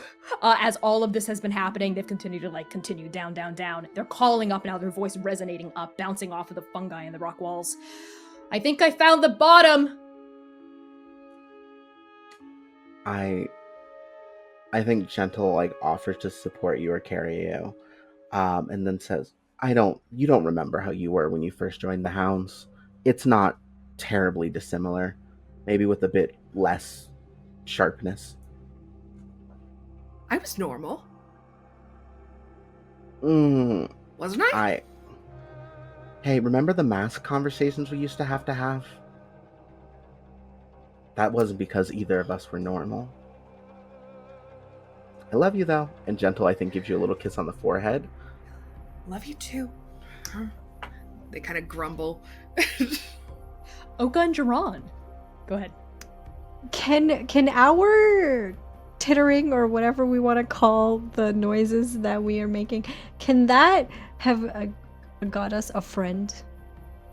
You want one of these to join you? Yeah. One of these creatures? You know what? You rolled so high that sure. Yeah, absolutely. How do you try to make this connection with one of them in particular? And do you tell Øka what you're doing? Yeah, I think Jaran turns to Øka, hand in hand, their fingers running over the threaded rings on their fingers. Okay. You know how you said that this place was beautiful, but also unknowable? Mm-hmm. And Jaran gestures to the creatures swirling and flying all around them. I bet they know. You bet they know? I mean, they live here, right? So whatever it is that we don't know, I bet they know. I think... Okay. I will accept this hypothesis for now. Where are you going with this? So if you said the chasm changes all the time, right? I've never even seen these before. Yeah. Right. So, I mean, if they live down here, though, they must know how to navigate. And if we can get one of them, I mean, they seem friendly enough. If we can get one of them to help navigate us through the chasm, what do you say? You want to help? Sure. Stop looking at me all cute. Oh, and I think Jaran gets a little excited and says, okay. Just like we practiced. Open and inviting. Oh. And then we both make open and inviting sounds to try and get one of them to join us. You know, why don't both of you just roll your hope die, your D12, that is the hope die, and tell me the results you get. 11. An 11, whoa. A 2? Okay, so I'm gonna let the two of you choose between which one you would like. Is the higher better? You don't know. Oh no, now I don't know. Well, I like the idea that you're leading it. Are you sure? I think it's funny either way. No, Okay, yeah. okay, 2. Okay, 2.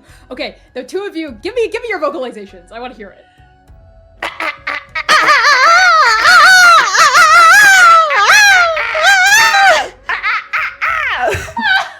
Oh god. Okay, yeah. So the Chat, was that open and inviting?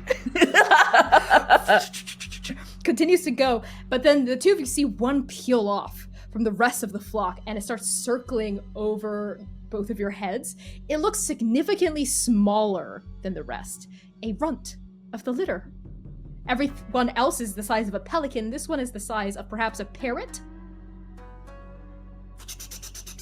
And it lands on your shoulder, Jaran. Oh.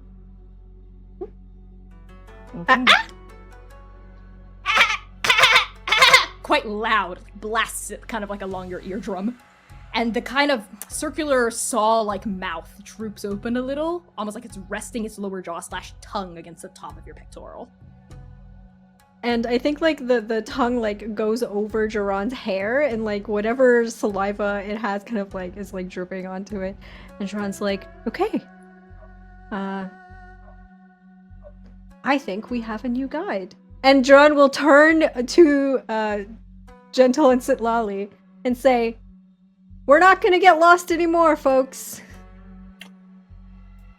Gentle is like covering their mouth with the energy of someone who would like let out a cry of like just sheer joy at like seeing this little runt of the litter like with us. It's very nostalgic. I think just Gentle takes a second. It's like, okay. I take it all back. Everything bad I've ever said about this place. It's amazing, actually. I love it. Should we bring it back with us? No. I know, but You are not bringing that thing to Root. But yeah, come on. I think I get like spouse privileges to like turn one weird thing to let it talk. It lives down here. It lives down here. I know. It Hounds, I really think you should come see this. Right. Spider, We you really gotta shouldn't let stop the running intern- off. Yeah, we really shouldn't let the intern run ahead of us, especially down here. We're gonna. Well, lose Mercy them. wanted to put them on a leash, but I said that was gauche, and They're Yeah, 15. I think the leash was a bad idea. I agree, but now I'm starting to regret it. Yeah. And we And follow. it's yeah, you follow. Yeah. You go from rock bridge to rock bridge, floating and flying and gliding your way down.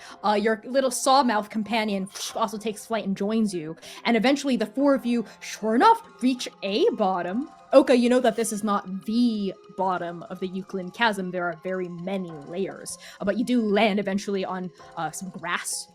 Actually quite lush gray grass growing up to about shin height all around you. Some are tall enough to reach almost your mid-waist. This looks very similar to the grass that is part of these creatures' nests inside of the hole.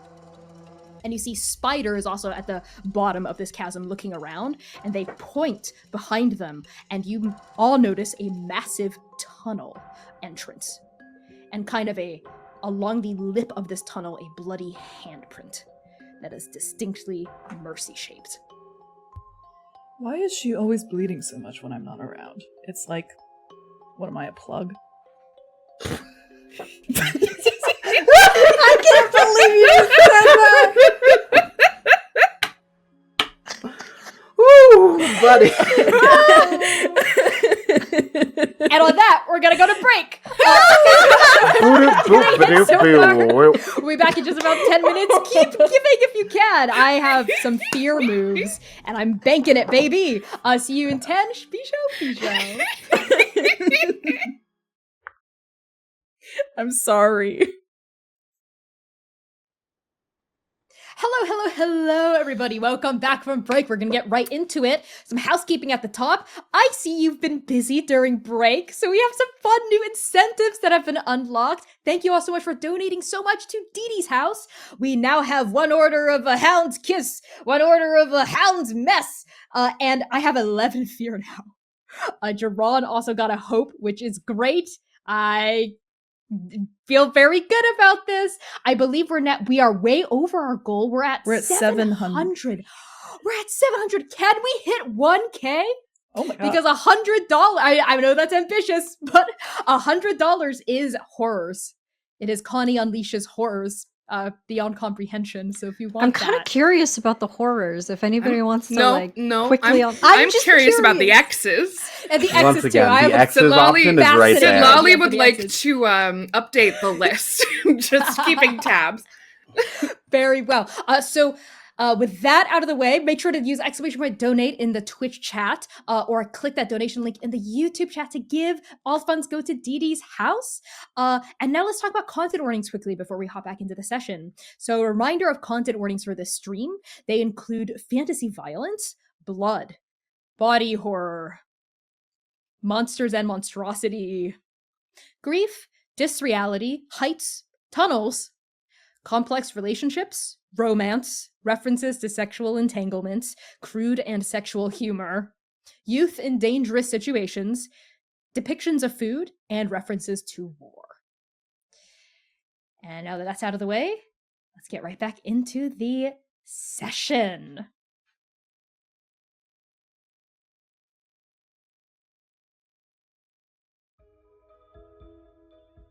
Hounds.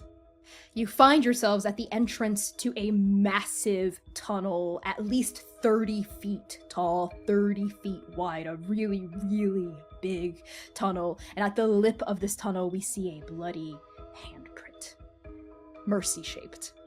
Øka, you don't even need to pull the blood toward you to know that it's Mercy's blood and to know that it's from the same wounds she sustained from these flying circular saw mouths. Woman does have a lot of blood. As Spider stands at the entrance to this tunnel, Jaran, the creature, the parrot-sized creature, that has now taken off from your shoulder and is circling low above your heads, it lets out a and it sounds distinctly distressed, afraid even. And you see it swoop away from you, circle again and come back, make the same noise as if it's telling you to get out of there, not go into the tunnel. It seems like whatever's down there is, not good. It usually just gets weirder. Okay.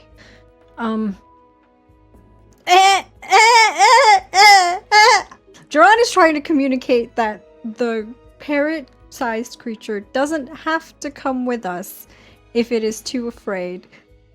Because we do have to go in there for Mercy, so... Are you also trying to convey that there are, like, no hard feelings and you really appreciate yeah. It's just like we really appreciate your knowledge and your wisdom and for sharing it with us, you know. I need you to actually make a presence check. Oh my god. To see if you've offended this creature and makes it feel abandoned. No! Okay. Okay. Hold on. I don't suppose any of my experience is relevant here. Okay, that's fine. Do you have experiences in abandoning people? No, I have experience in... So my experiences, just for fun, just to share, are protect love at all costs. Knowledge can be found even in the darkest of places. Blood on my hands, and risk and reward. And I don't think any of them are relevant unless Connie is feeling nice. I think the love one could apply if you're concerned for this creature and want it to be okay. Yeah, I do. No, genuinely, yes. Okay, so in that case, I can add a +2, and I will use a hope. Thank you to whoever gave me the hope. So that's +3, plus my presence, which is 2, so +5 overall. Excellent. We have also another tip for mess, so that's 2 orders of mess. 1 kiss. I got a 20 with hope. That is good. Yeah, you're able to get all these nuances. Like, it's kind of marvelous watching Jaran work in their element. They are a mimicry expert. And you see, like, Jaran kind of, like, contorting their vocal cords to match it. Give us a taste of what this is like, Hamnah. I'm not a voice actor. Please excuse me.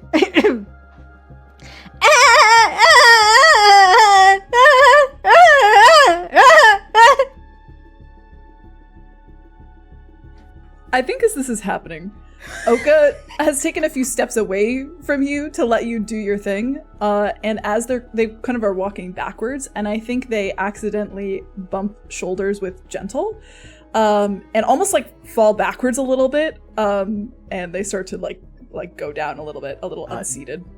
Gentle's very quick. We know this. Gentle immediately like grabs Øka, and it kind of like swoops a little and catches them. Hi. Hey. Thanks. And like I think Gentle like gets them both back to standing. It's weird down here today, huh? Yeah, we often are in the same place. Yeah, and it's always a little weird whenever we're in the same place.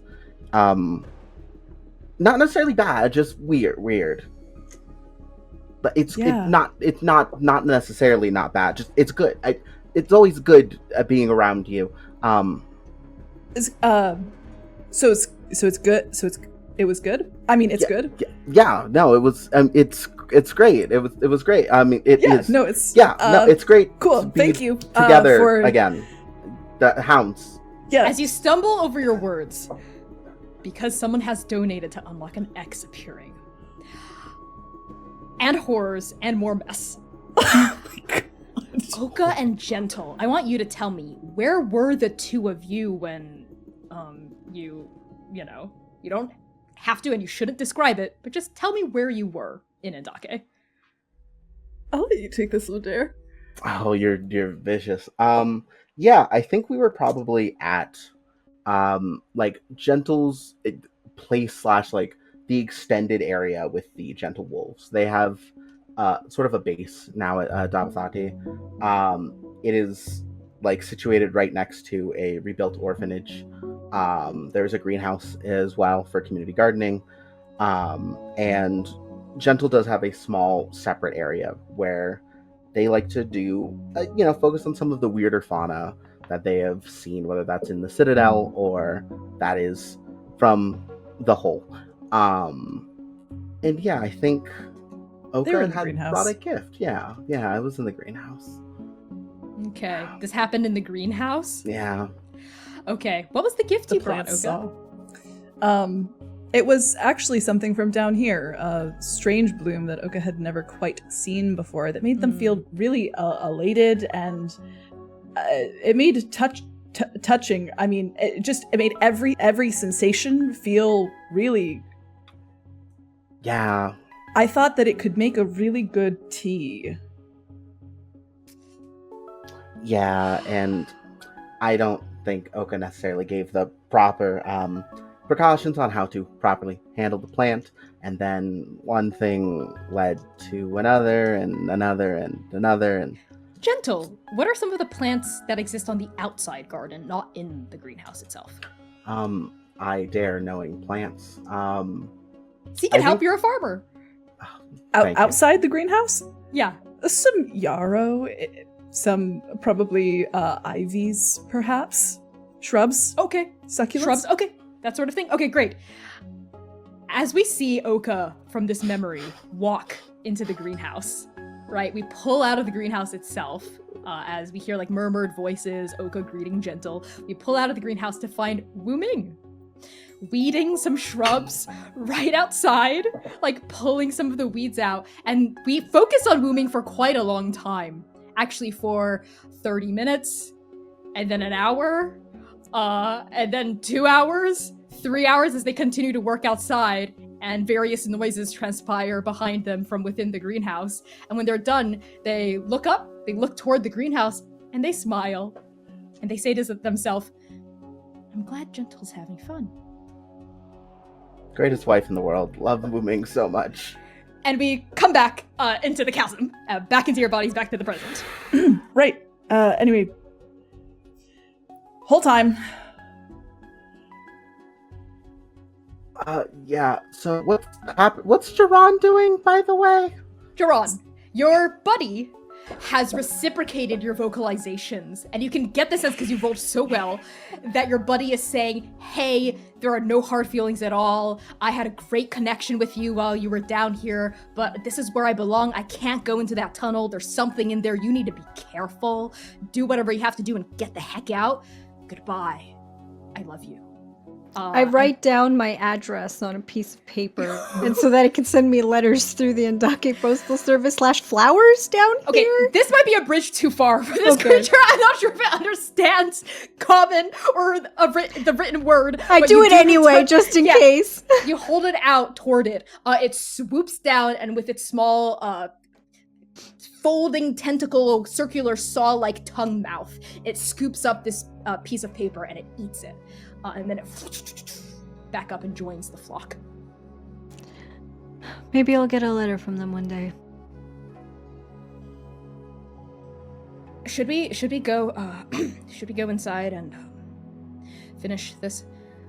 Yes, we should. And since this is supposed to be an internship, a learning opportunity, No, you don't have to. well, I mean, we should check. What have you learned so far in Jaran. this trip? Me?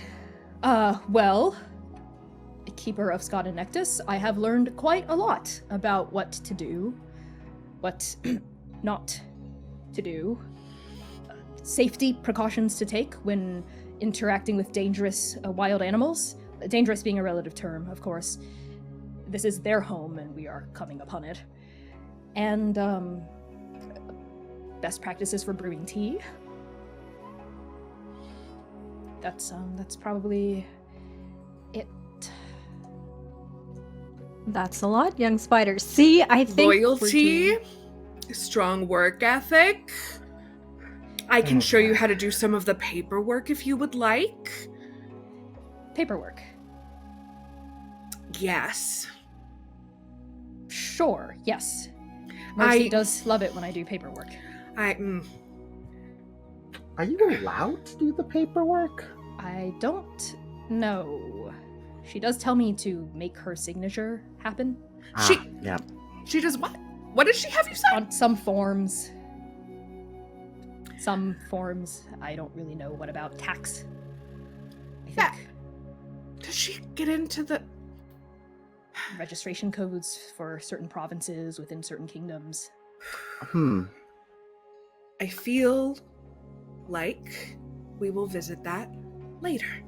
And you watch Citlalli package these feelings up and put them in a box for later.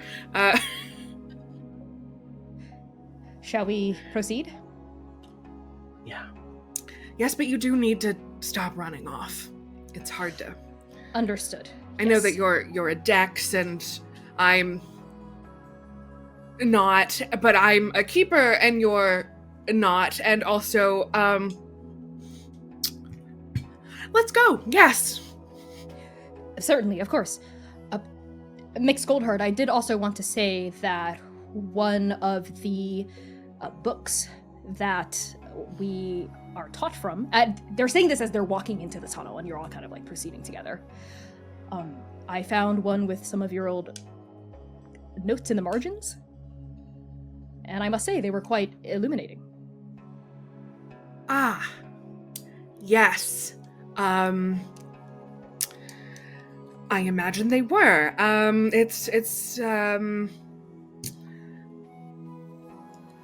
Yep. How are you finding your study? Which book was it? A treatise on life and death. By Volume 7. Yes, volume 7. Yes, Volume exactly. 7. I did have a lot of opinions about that one. You did.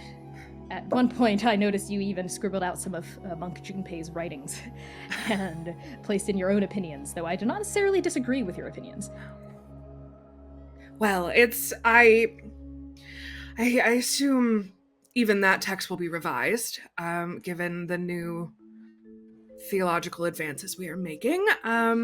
Yes, the Raven Queen does not often literally speak her opinion about the nature of life and death during an apocalyptic event, but when she does, we in the court listen.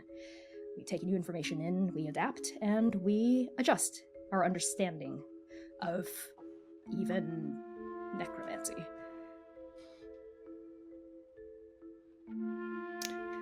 Yes, she does sometimes speak directly. Yes. Twice. Through this pause, as all of you walk, you traverse through this massive tunnel. And, hold on, I'm just gonna adjust my mic so it's a little bit louder. I'm getting a ping that is a bit quiet. All right, testing, is this better? Hello, 1, 2, 3. Okay, great. You walk through this tunnel and you notice as you progress that it doesn't branch off in any particular directions. It just keeps going forward. There's really only one direction. It's almost odd.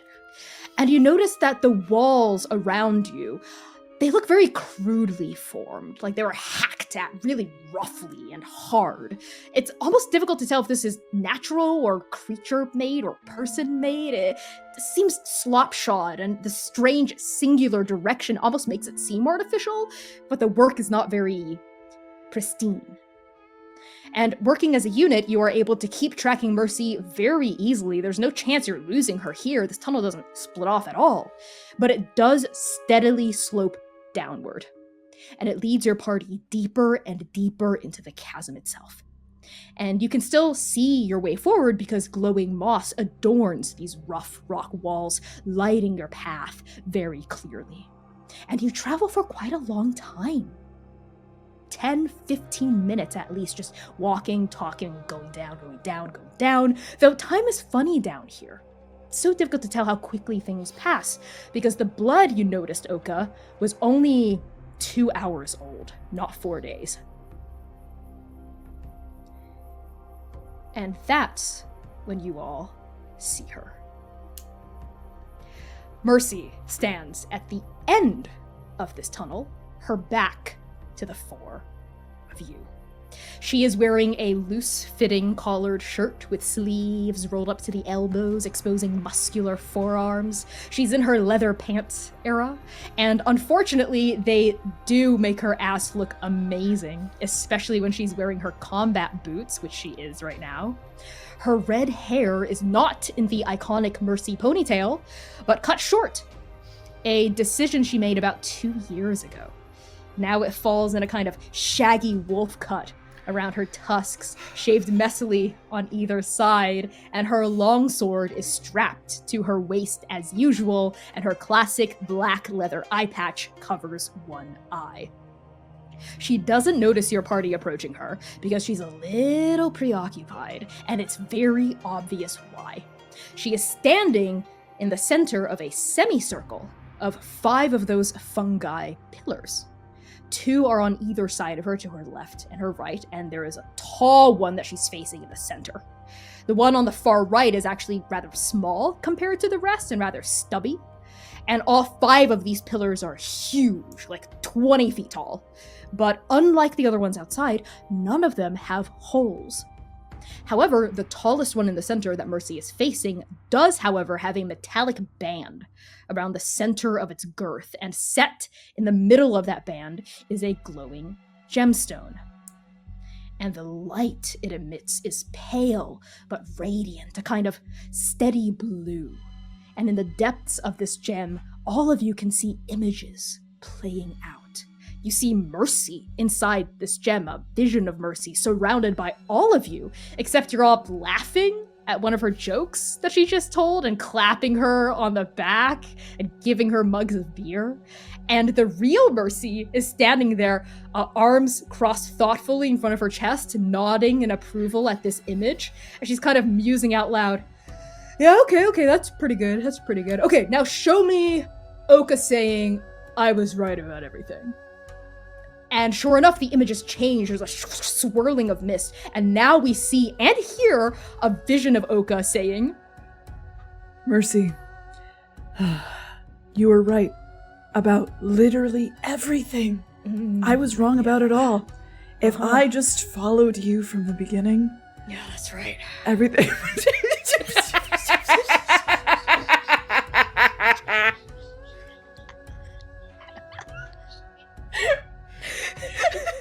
Øka goes, oh my god.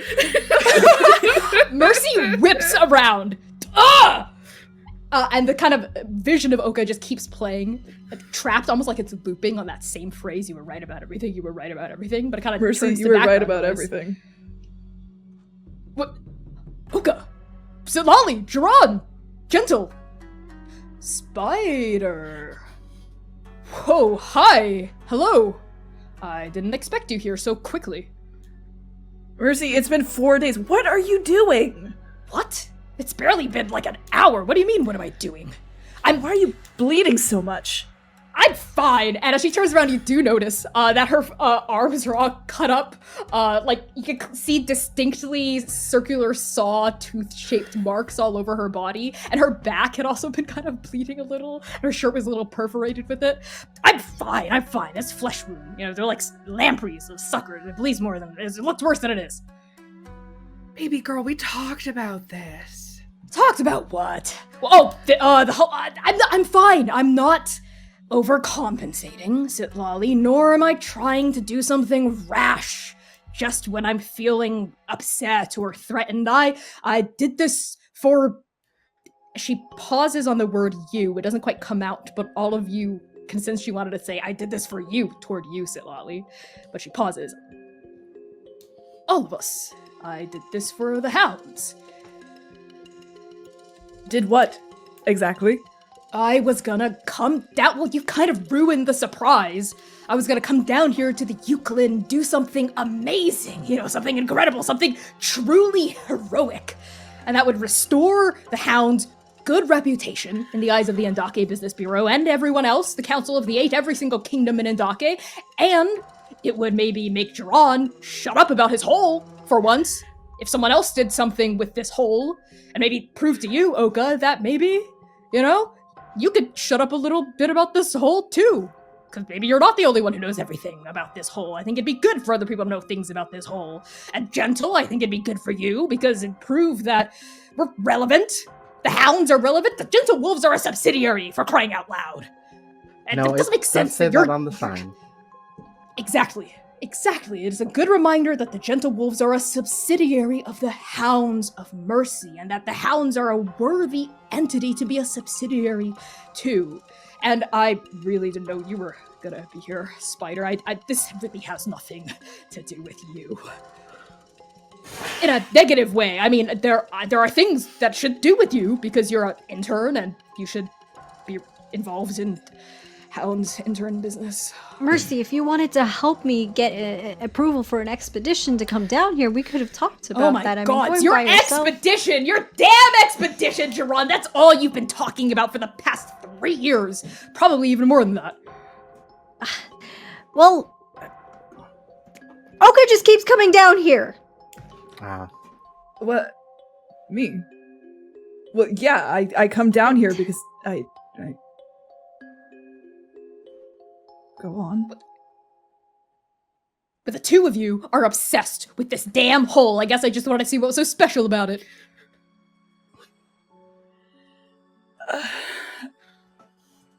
Mercy, Jaran, I don't know what I'm looking for when I come down here. All I know is that it's dangerous, but I know... It doesn't matter if I don't find anything. It just matters that I'm looking for something and I don't know what it is, so I'm not gonna bother you with that. Well, why are you looking? Because I mean, you and Gentle have talked about how unpleasant it was to be down in the chasm before, so why would you come back? What are you looking for? I don't... It's... Sen. Sen is looking for something. I don't know, something from Tungal. I can feel it almost like a heartbeat that's 1,000 miles away, but I don't know whose it is or what it belongs to. I need to try. And Jaran turns to Citlalli. Do you feel it too? Not as strongly, but it makes sense. Damn it. Okay, now I kind of feel like an asshole. Yeah, Øka, so look, you're kind of behaving like an asshole. Mercy. I know. I just got a little... I felt a little threatened, I guess, that you were spending so much time inside of this hole. I didn't understand what it was like. I thought maybe you thought the hole had better things to do inside of it and look at than Hounds stuff, and I guess I feel like I miss the old days sometimes. That was really good, babe. Thanks, babe.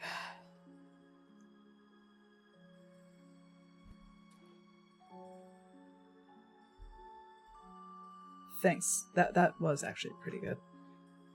Mercy. I appreciate it. And look, my whole idea for coming down here wasn't to just recklessly throw myself at danger. I know what I can handle, I know what I can't handle, and dying was really terrifying, and I don't ever want to feel that way again, so I was gonna leave when I knew I ran into something I couldn't overcome.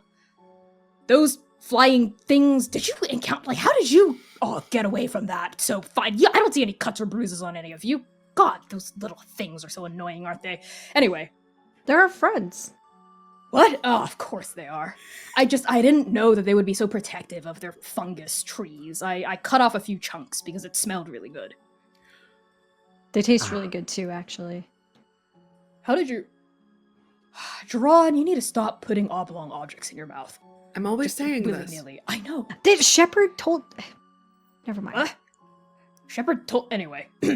But yes, I was gonna keep trying to find something interesting, something story-worthy. Gentle, you know all about the importance of stories, weaving threads, all that Nebuza stuff. Anyway, I guess I got a little distracted. Down here seemed like a dead end, but I saw this thing. And Mercy turns and points at the gem embedded in the metal band. It's 5 more of those fungus trees, but they don't have holes in them. I guess maybe they evolved down here to not have holes because there's no wind that really passes through this tunnel. Anyway, isn't this cool? And she gestures at the gem again, and we hear, like, Øka's voice on loop once more. So it just, like, shows you alternate realities, or what does it do? I'm not sure exactly. I don't think it's alternate realities. I think it's more so when I look at this gem and I feel like there are things I want but I can't have for some reason, but I get to have them when I look at this. It's like playing out visions of what I would like. Sweetheart, are you literally projecting? Mercy turns around again, puts her hands on her hips. I am not literally projecting. Not for the kid, okay? Like, come on. I mean, some of this should be kind of... Mercy. No, it's fine. You can talk about whatever. I mean, it's not like we're, it's not like you're my... I mean, you are, but we're not... We don't exactly have a paternal-child relationship. And Spider, you know, I'm sure if that was something you wanted, Well, hey, but the kid, I mean, the Maybe we little shouldn't talk champ. about this down here, actually. Spider! And Mercy sinks into the she gets so awkward around Spider, so strange. She clams up and gets stiff and jilted in a way none of you have ever seen from Mercy before, ever. It's like she forgets how to be a person. Not even just talk to a kid, but just talk to anyone. And she kind of puts out a hand like she wants to, like, clap Spider on the shoulder, but Spider is 10 feet away. And she kind of misses and kind of tries to play it off. Hey, champion, you... How's school? We don't have school in the...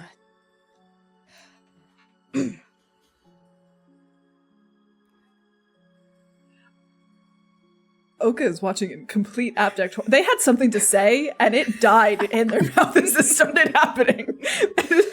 Abject horror. And Mercy goes, okay, listen, I know I've been kind of weird, but... And then the ground shakes. Loose pebbles dislodge from the ceiling, peppering onto the stony floor, and all at once, all 5 pillars move. They tear themselves free of the earth around them and flip forward, smacking down to reveal a palm, knuckles that bend, and you realize it's a massive fucking hand. Each finger 20 feet long. And Mercy, who is kind of in the middle of the palm, she gets smacked by it forward as she is flung half a dozen feet toward your party. She kind of hurtles into whoever is in the very front of your group. Is that Øka? Øka tries to catch her, knowing that this is absolutely not going to work. Øka, make a strength check for me. Yeah, I'll just do that. That. 14 with hope. Øka hopes that it works, and they know it will not. You're able to break Mercy's fall, but both of you do kind of fall onto the ground, right? So none of you will take, she will take reduced damage from that a little, but you are also going to take, mark 1 stress for me, please, as the physical strain of this, getting knocked onto your back, Mercy's on top of you. And now this hand, is now flipped forward. So all of these fingers are facing you, with the middle finger with the ring, a literal ring with a gem embedded in the center of it, facing your party.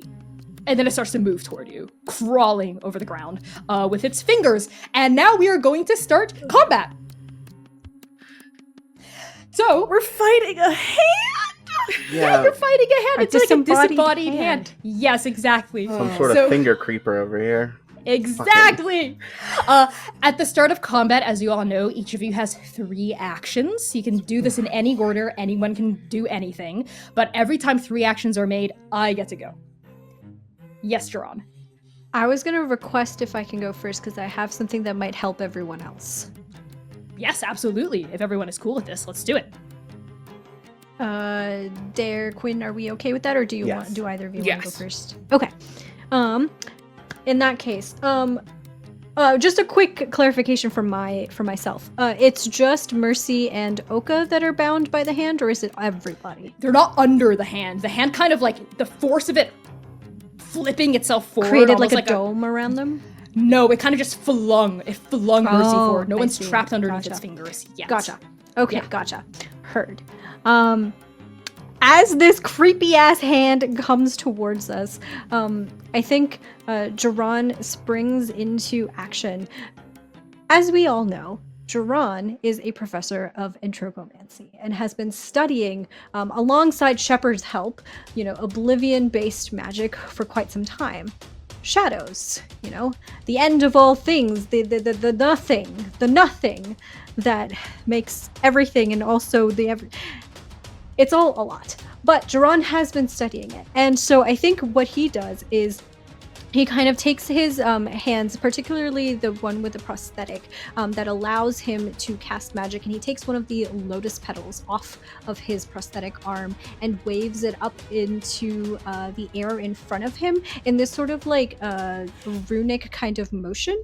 And across Jaran's otherwise purple-colored eyes, shadows start to form, and they go completely black as he casts Shadowbind. This is a domain card that I have. It is a level 2 spell that if I make a spellcasting roll against all adversaries that are within very close range, and I would like to get very close range into this creature, I am trying to bind it in place with shadows. And for the purpose of this, I guess I'll let you decide how to adjudicate it, but like every single finger will have its own kind of like bind into the ground. Cool. There's 5 total. Okay, yeah. Yes. Do you get to target 5? It like says any number, right? all adversaries within very Perfect. close range. Love it. Okay. So my spellcasting ability is finesse, so I'm gonna make a finesse roll. And I'm gonna say, if it's okay with you, that my experience about knowledge in the darkest of places being relevant. Yeah, sure. We are in the chasm, and you have studied the chasm, if only from afar, theoretically, Awesome. at this point. I'm gonna use a hope as well, so that'll give me +4 total. Please, dice, be nice. Okay, I got 18 with fear. With fear, that is not sufficient. On a miss, here's fate's bargain for you. You can choose to hit anyway, but in return, I will get fear. Yeah, I'm gonna take it. You can have Great. more fear. I have 13 fear now. All right, what does it look like as you bind this creature in place? The runes start to form like a chain link, and each link of the chain shoots off and crawls into the ground and then skitters towards each of the fingers of this hand, and then rushes up in a shadowy sort of like metallic link that forms around each of the fingers, holding it down into the ground so that it cannot move anywhere, and it is restrained. Okay, how does this work? Can it try to break free with action? It says temporarily restrained, but it doesn't tell me what makes it not. That's fine. Okay. Okay. I think that means you all get to kind of go, and it can't move in between. It's like stuck in place, but it might try to break free on its turn. Okay, cool. Okay, that is the action Jaran takes. Who's next? I would like to go next. That is okay. Go for it, Gentle. All right. Well, Gentle's got, you know me. Gentle's got some bullshit. Yeah. So I am going to take a stance. A stance of violence.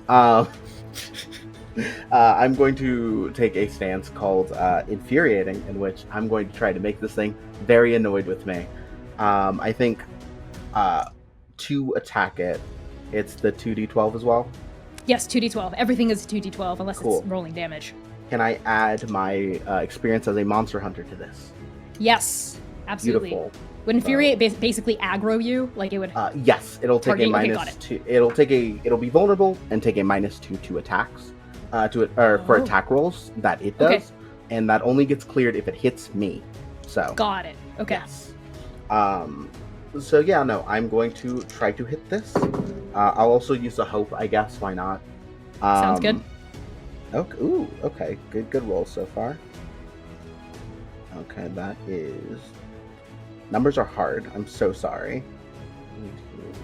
22. I want to say 22. That does hit. Yeah. What does it look like as you infuriate it? I think gentle stance. In the time they've had, they do like a lot of almost like community like karate lessons and stuff like that. Like that same energy. But one of the things they really like doing is they take a bit more of almost dance-like rhythm as they sort of start like moving very like bouncily, like sort of staying very light on their feet, and moving incredibly fast to get in front of it, and try to figure out like where is its like attention going, if there's a way to tell that. And then I think sort of like tries to kick right on the top of like the hand. Like at the top. Okay, yeah. Yes. You bounce up and you kind of like graze the top of it. It is restrained, so you technically would have had, I think, advantage on it anyway, because it's great. bound. Either way, it hits. It definitely hits, and you can sense all of you can sense it vibrate almost like an anger, like it desperately wants to smack this fly that is gentle, and it like. Jaran, you can feel your restraints like being strained against as you're like holding it in place. As it's really strong, like physically really fucking strong, but it can't break free yet. Who's next? I think Øka can go next. Okay. Øka goes, go for it. mercy! And shoves a little. Oh, my back! Oh! Okay. You were right, alright? I've been a little distracted, okay? It just, the god takes up a lot of my brain, but mercy, I missed spending that time with you too, okay? If you want to come down here with me, just come down here with me. Yeah, I would like that, actually, when we're not getting smacked around by disembodied hands. Okay, well, the thing is, we're gonna get smacked around by disembodied hands, and Øka, like, rolls over. So are you down for that, or what? And Øka reaches a hand out for her. All right, fine. She takes your hand and pulls herself up, draws her longsword in the same motion. Ugh. Come on, let's show him that the good old days still aren't over. Okay, then. Øka reaches inside of their chest. Their fingers plunge through their skin and into their body. They grab something inside their sternum, maybe their sternum itself, and then they start to pull. And Dream Hunter, the beautiful long sword, comes out of their sternum, all the way out, ripping, already covered in their blood. And Øka holds it down, rolls a shoulder. All right. And I'm going to be a little reckless, which means I'm going to mark another stress to gain advantage on my attack. Excellent. So you add a d6 to that. Okay. Do I roll any of my abilities with an attack, or is it just... An attack is separate Fives. from an ability. If there's like a domain card you want to invoke, that's a separate action. Okay, so if I'm hitting with Dream Hunter, do I roll That's an agility attack. melee? Yeah, you do. Okay, great. So I'll add my agility plus 6.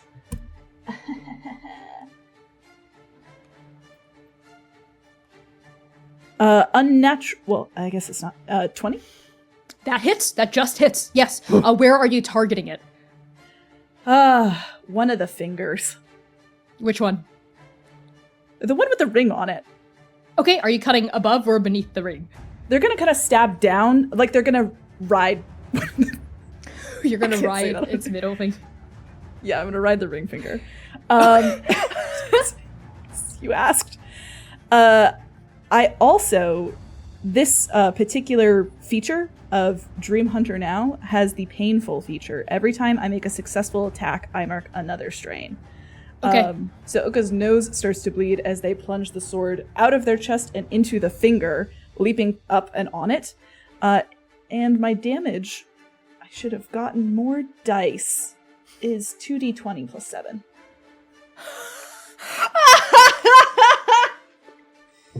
Okay. That's 18 plus 9. I shit you not. 18 plus 19 plus 7. Whatever that number is. Yo. That is a 44. You have it takes 2 HP from that.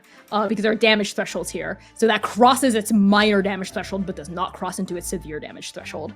So it takes 2 hit points of damage. That's quite a lot, actually. So do you stab it clean through the top of the middle finger? Yeah, and then they start looking into the gem.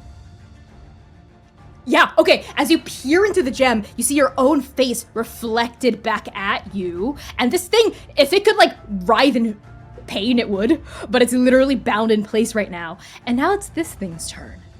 Øka, as you are gazing into the gem, I need you to tell me. Actually, I need you to pick someone else in this group. Someone you have unfinished business with. Oh, gentle. Gentle? Okay. You must answer, Øka. What do you desire from Gentle? And why do you keep that desire buried in your heart? No, who wrote this? Who wrote You know this? who wrote this. Professor Connie Chang of the Pain Academy. Øka sees in the gem, because I imagine this is how this plays out. Øka sees in the gem their hand brushing Gentle's hand. Over the wrist, softly trailing over fingers, and then sees their fingers intertwining. You sure do see this, and every single one of you sees this. It's a huge gem. It's like a massive TV screen, and you all see Øka looking down, and you all know that this is Øka's desire. There's no denying it. As clearly as Øka saying you were right about everything to Mercy was clearly Mercy's desire. And then the reason they can't have it, so they think, is their face flushes with color, and they just start putting their arms over it. I didn't mean. It's just things are so nice as they are right now. You're putting you your know? hands over the gem? Why'd you say it like that? Okay, because the next thing it's gonna do, and I'm going to spend 6 fear to do this. Oh no. You came here to bully me, but I get to play Øka. The gem starts getting really hot. Under your hand. It's almost like it's burning it, like a red hot, like singeing you for a second. For a second, it reminds you of just the strong heat of Yudabathi's rage inside of you for a second. That's how powerful this attack is that's building up inside of it. And all of you see that blue color suddenly turn a bright red, like an angry crimson red. And beams of light shoot out from this gem and start just erratically spraying everywhere in this chasm. And I need all of you. Oh no, it just does this. I just get to deal damage because I'm spending fear. 11, 9, that's 20, 7, 27, 7 plus 9, 36 plus 15. Plus 15? Plus 15? 51 points. Okay, of damn. magic okay. damage. It rakes along this entire tunnel and hits all of you as it bounces all around. And as the light kind of dies down, the gem still emits that blue glow, but it seems like it's almost like recharging before it can do that again. So 51 points of damage. How many? Actually, Yeah. I have an ability called Draining Invocation. Okay. When an adversary targets you or an ally within very close range with an attack, you can spend a favor, which I'm going to do, to make them roll a d12 instead of a d20 for the attack. Additionally, the adversary must mark a stress, and you can clear a stress. Okay, so they actually didn't have to roll to attack here, but you can still clear stress, and they will mark a stress. Okay. I will make a note of that. Okay. What does it look like as you're kind of draining its ability further as it shoots out these beams of light? Citlalli, as it's charging up, I think, just kind of places their hands in the air as if they're pushing on like a wall. And I think it's faint. It would be much better if they were up there. But the air just kind of shimmers pink, and the pink just kind of seeps into these fingers as that happens. Okay, yeah, and we also see a pink glow kind of suffuse the gem in particular and diminish it. Like, as it seems like a final beam is like coming out, like has another spurt left in it, but we see that pink glow cover it, and like it dies prematurely, like before it can get off like its next attack. And the final thing it's gonna do is it's gonna shudder, shake, and I'm gonna spend 6 more fear. That brings me down to 1 fear. And the chains binding it, Jaran, explode. They break as it muscles through your bindings, and there's a bit of pain. I think that like shatters through your body. I think the void in your eyes kind of stutters as that happens, and it burrows. The fingers kind of dig into the ground very quickly, like, and all of you sense the ground vibrate underneath you. And then it pops out on the other side of your group, blocking the entrance, kind of on an upper slope. Now it technically literally has the high ground over your party, because this whole tunnel slopes downward. That's going to be the end of its turn. Who wants to go next? Citlalli. Hello, I have a thing for this. Citlalli is going to look around at everyone, take stock of the large hand in blocking the exit. Do we want to fight this, or do we want to leave?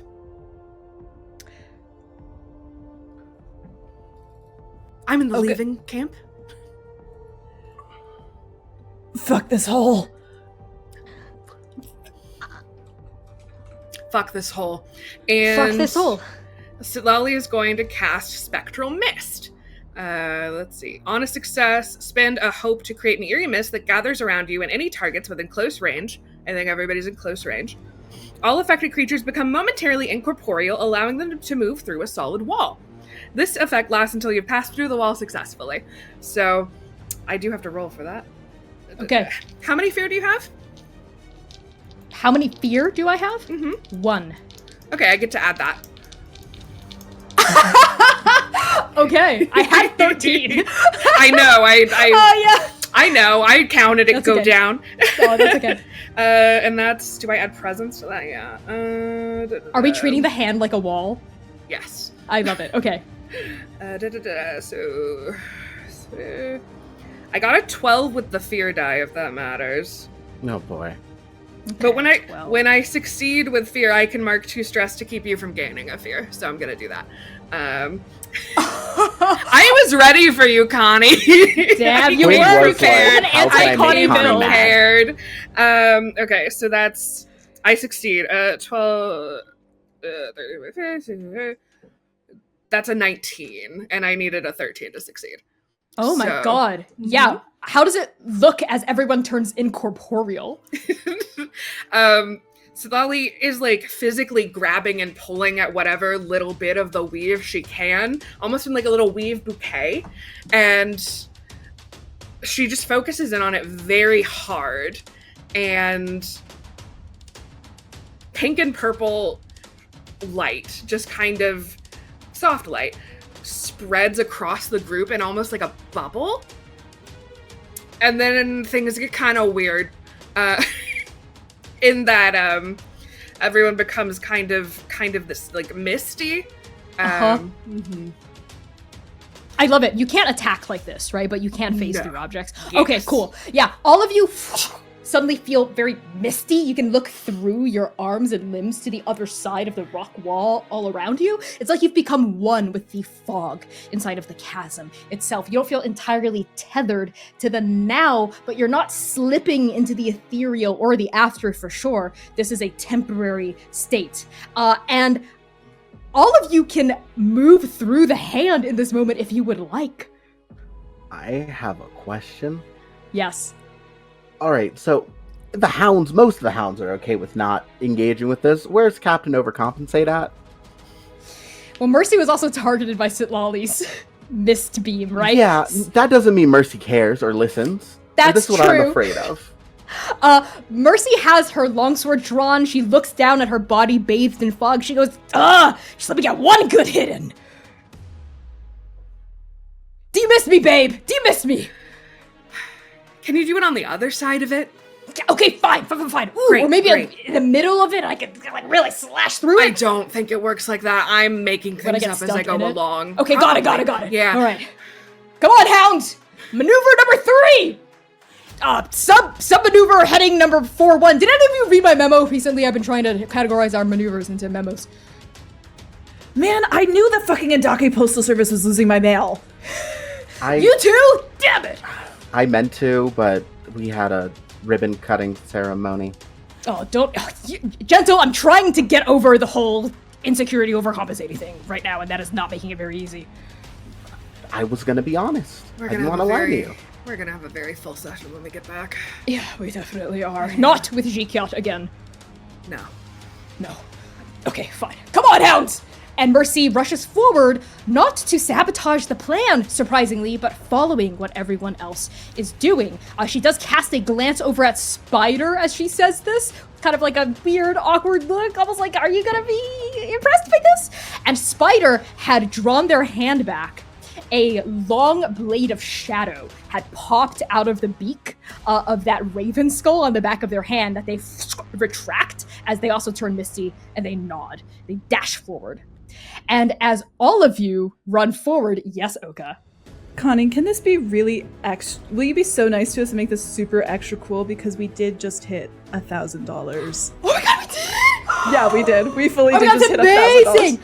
Yeah. Okay, we also got some new donos, so we have another Hound's Kiss on the dock, and Northern Gale tipped 60 for another X appearance. So this Can will you be just an remind us extra how cool many kisses we have? 2. We have as many as we need. Yeah. 2, I believe. Actually, 3. 3 kisses, technically. 3. My bad. 3 kisses. But we'll throw one in for the audience because we hit our goal, baby! Yes, something extra cool. Øka, did you have an idea in mind? No, sorry. Oh, okay. I'm just happy No problem. to be here. I have an idea in that case. As all of you rush forward through the hand, there's a moment where Citlalli, because your magic is weird and different and diminished, there's a moment where you feel a bit of the weave hitch on your own finger, and you have a feeling that if you tugged on it briefly, you could make your party briefly corporeal as you dash through the center of this thing, give everyone a chance to hit it at its weak spot before you come out on the other side. Absolutely gonna tug on that. Fuck yeah. So all of you get to make one last attack for the road as you pass through it. And you also get advantage on this attack. What is D6. do we roll twice then? No, you roll a d6 in addition and you add the result. Excellent.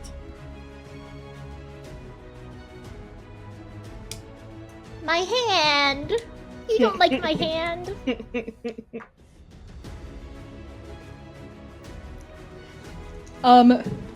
While this is happening, I'm gonna adjudicate the X appears. As you all pass, there's like a swirl of mist, right? And the screen fills with this white swirl of mist. And then the swirl gets frosty and wintry and cold. And when it dissipates, we find ourselves in an icy cavern where we see Jikyat kind of like laid out against a crystal couch of sorts, like one hand propped underneath their chin, head cocked to the side, hair falling into their face, as we see a massive three-headed hound kind of like with its front paws on a rug, and it's letting out a one of the heads, and another head goes and the third head goes and Jikyat's going, yes, well, and leans in and kind of taps each of the noses on this massive hound, and it's like their eyes kind of go wide. They all look at each other with a renewed understanding of what each head wants. They all nod at each other, and Jikyat kind of reclines back and nods. And as we pan up, we see a wall full of brand new therapy awards, certifications, and accolades. And a few frames have been smashed, as we've seen certificates of revocation. They've been revoked, specifically from mortal-based and not monster-based treatment. The chilly mist swirls in again, and now we're in the middle of this hand. Who is ready for their attack? I got a 30 with fear, and you get 4 fear instead of 1 for this one, because I am using risk to do it. Excellent. Oh, I got a fear removed from me by Citlalli, right? Damn it. Okay, so I have 4. Got it. That does hit, so what is your damage? Oh, I forgot about damage. 1 second. No worries. Who is ready for their next attack? Who has rolled it? I also didn't roll damage yet, but I did hit a 25. That definitely hits. Go ahead and roll damage. What about you, Gentle? Gentle, what did you get for your attack? This mute button's gonna kick my ass. You're good. Okay, that is a... Ooh, that's a lot of numbers. I want to say a... Ooh, so sorry. Numbers are fucking hard right now. I want to say that's a 29 with fear. That definitely hits. Did you roll damage yet? No, because I was going to ask if I could combo it. I have a whole combo mechanic on here. Oh my god, who do you want to combo with? Oh no, I mean, I just hit it a bunch. Oh, I got it. Okay, cool. Yeah, do your thing. Roll your combo damage. Beautiful. I'll tell you in a second how much it's going to end up being. Love it. I did 26 damage. 26. Okay, that is 1 point of hit point damage to it. That is and 20. I also subtracted 1 from Gentle's attack earlier. Go ahead, Øka. And that is 29 damage from Dream Hunter. Okay, that is another 1 HP. What about you, Citlalli? I rolled a 22. That definitely hits. Okay. So, I did succeed with fear, which means I get to roll a d10 instead of a d6. Oh my god, you are literally like an anti-fear build. Yeah. And that's 10. So, plus a d6. So it's 13. Plus my proficiency, so 60. 60? 16. 16. Okay, that is another 1 HP. Death by 1,000 cuts, literally. Wow, okay, it is not looking good. You've dealt 6 HP of damage total to it so far. Get it, Dare. Come on, Gentle! So that is 41 points of damage. That is too... you all kill this thing. It had 8 hit points, and you kill this thing. Mercy and Spider also definitely help. Like, the blade pops out, lodges into the palm, and rakes down. And Mercy does the same thing. Like, they make, like, parallel cuts at the same time. And you all notice that their form looks surprisingly similar. They both seem to favor, like, leaning into their lower scapula and swiping up. They, like, do the exact same motion. And then all 6 of you come out on the same side. And there's a pause, right, as the mist starts to dissipate around you. And behind you all, we see this thing shudder, like suddenly it freezes, it shudders, it wavers and then hits the ground. And blood, which is a bright blue blood, starts pooling out around its body as its like fingers are twitching. And with its final death throw, Citlalli, why don't you pick someone in here? Any other person in your party? Oh, I don't get to know for what? It's for the same thing Øka had to do. Jaran. Okay, Citlalli, what do you desire from Jaran? Wait, why do no, you I thought I was making keep Jaran do that it. No. desire? Nope, buried in your heart. No, this backfired terribly. Fuck. Tell me what you want. I think are we doing it in the gym again? Yeah. Yes. I'm gonna flavor it in the gym. I think in the gym we see Jaran paying so much attention to Citlalli. Only Citlalli. There are books on the ground, and they have been discarded. They are not looking at the books. They're not holding the books. They are cuddling with Citlalli, and that's all. Yes.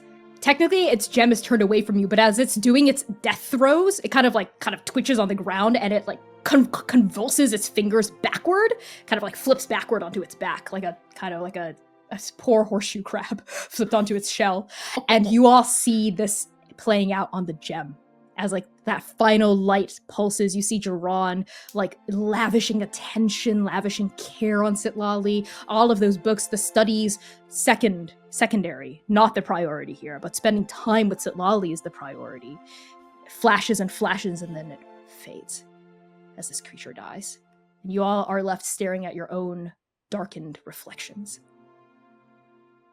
If I may, I think we are still in the process of mist turning into corporeal form as this is happening. And so Jaran watches the gem, sees everything that's in it, and the mist that is Jaran, that is half forming into Jaran's actual body, I think pauses for a second staring at that gem. And there's the gears are turning in their head. And they, I think, really feel what it is that Citlalli has been trying to say to him this whole time, has been trying to show them this whole time. And the mist then suddenly whooshes, almost making a similar sound to the wind chime flute that we heard earlier, just whooshes through. And there is a moment, I think, when the mist that is Citlalli and the mist that is Jaran intermingle with each other before the two of them form into their actual beings. And if it's okay with you, Quinn, Jaran is kissing Citlalli when they form. Yeah. And when they pull away, Jaran, still holding on to Citlalli's face, says, "I'm sorry. I'm really sorry. I didn't realize just how much I was... Well, just how much I was neglecting you, I guess." You're such a fucking nerd, and they're gonna kiss you again. I think meanwhile, as Øka also turns to corporeal form, sees this happen, nods a little bit in relief, and as they often do in these kind of situations, finds themselves standing next to Gentle. Hey. Hi. Hey, Gentle. Yeah. About the other day, I really like how things are right now. And you know how you feel when you haven't had something really good in a long time, and then when you have it, it's like you're afraid of losing it, so you're nervous when things change, when the dynamic shifts. gesture to the everything of Jaran. No, I know. No, this is... Yeah.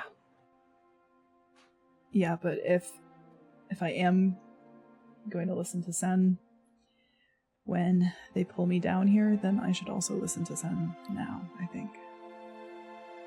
I think that would be a nice change for us, if you wanted to. Yeah, and if I could ask something as well. Do you mind if I take your hand? Sure. In gentle, in a rare moment of like wanting to, I think, kind of have a little bit of a spotlight on them. They like begin to float up and like want to pull Øka up to like kind of float with them and like give them a kiss and sort of spin with them for a second in the air. Two old masks from a long time ago in Dabathati shift a little bit up in Øka's room in the homestead as Øka kisses you back. And you can feel their wings kind of curl around you. I've always wanted to go flying with you. I never... you know me in words, especially about feelings. Me too. But maybe we make a good team that way. We really always have. We can always have. While all of this is happening between the four of you, Mercy props her hands on her hips and is not looking at Spider, but she does address them and go, well, I guess since everyone's airing things out, we've got nothing to... We don't really... I mean, we don't have to... I'm not sure how's the team? Did you make the team, champ? What team? Mercy, please. I know we weren't targeted by that creature, so it didn't show us what we were keeping hidden from each other, but if it did, I know what would have played out in that gem for me. You do? Yeah. You would have seen yourself with me just being normal. Huh? Wait. What do you mean normal? Damn it, it's the monster hunting thing, right? You think that's too weird? You don't like the whole violence thing? And no, that's fine. I'm an intern at the Hounds of Mercy for a reason.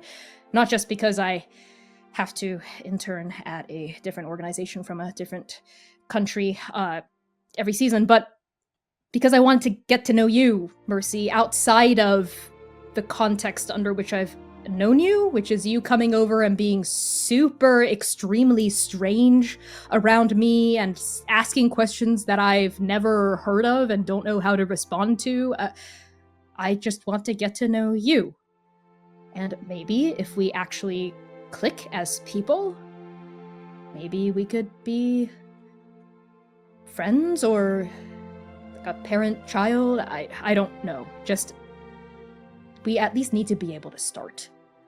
And to be able to start, I have to be able to talk to you. Right. Sorry, kid. I've never had a kid before. I wasn't expecting to have a kid. I mean, your mother, Rhyme, really kept this from me, and I understand why. I do get it. And I just look at you, and you're 15, and you already have all this shit together, and when I was your age, I was a fucking mess, and I guess I just feel like I don't have anything left to teach you. You already know it all. I could learn how to punch like you.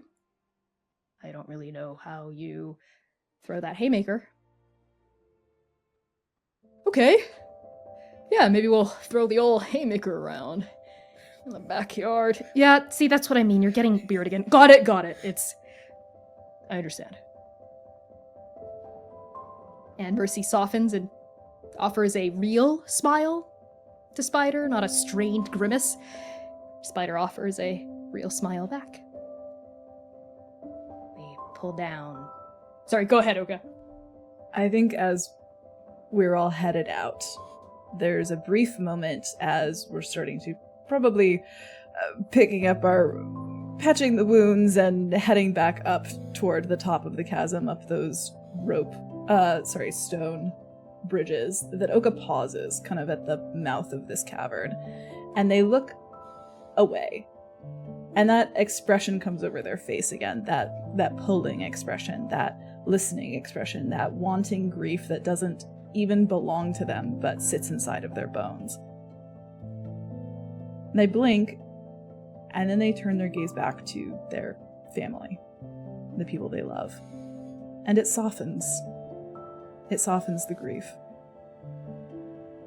And I think at that exact moment, Jaran happens to turn around and sees Øka looking at all of us. And they smile softly at Øka, a kind of delight in the sparkle of his eyes at just the everything that is here that Øka and, the rest of the hounds got to experience together. And he holds out a hand back at you. Hey, you coming? Yeah. With you? Anywhere you want to go. And Jaran laughs a little, pulls Øka in close, and goes to kiss them. Øka pauses right before your mouth. You said it tasted good?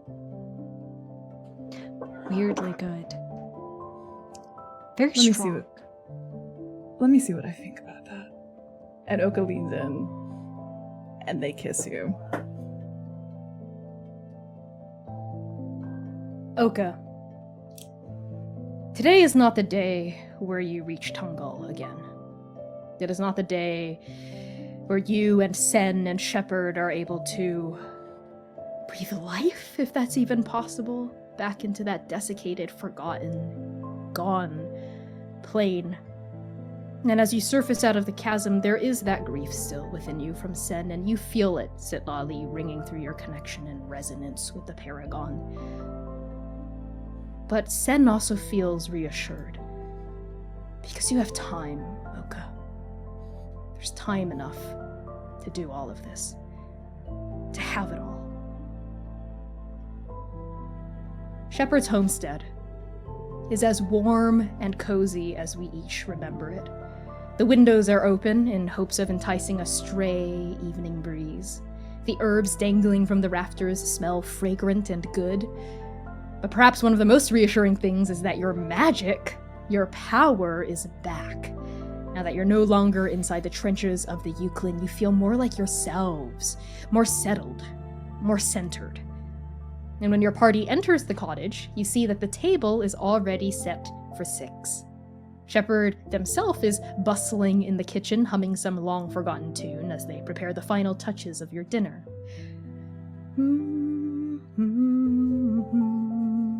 We're back. Oh, Hound, is that you? And Shepard steps into the dining room wearing their classic Kiss the Cave Fisher apron. Make yourselves at home. I can't wait to hear all about your adventure. And without even looking specifically at her, she reaches out a hand in Mercy's direction, who was already mid holding out a pouch of some sopping wet fungus that she's collected. She goes, how did you... and places it in Shepard's hand. Shepard goes back into the kitchen. And as you settle around the table and kind of dust off your boots, take your load off, what's that final moment we get from each of you?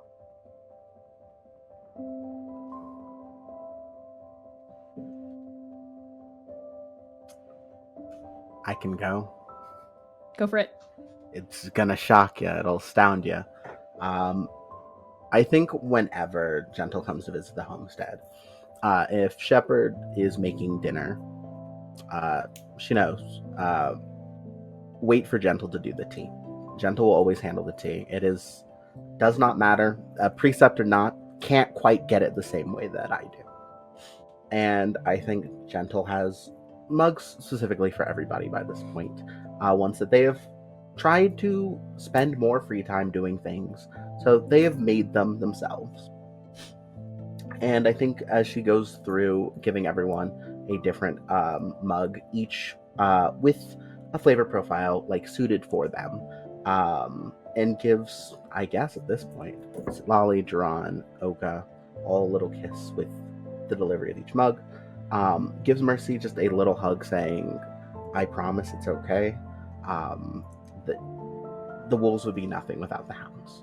You don't need to prove anything. You wouldn't be nothing. I mean, not that it's bad to be nothing, since we're technically in Nothing's house. But I appreciate that, Gentle, and I know I just kind of need to feel more secure. Well, You know? It's a subsidiary, so if you ever want to take some time out, visit the wolves, kind of do something that's more community-based and less hunting-based, it's a thing you can do, and like gestures to spiders. Well, if you need a new place for your internship next season, obviously, we would love to have you. It's technically a different enough organization that it counts. I had Booming check for paperwork stuff. And like just... Spider was just going to respond and go, I would actually really like that. Yeah.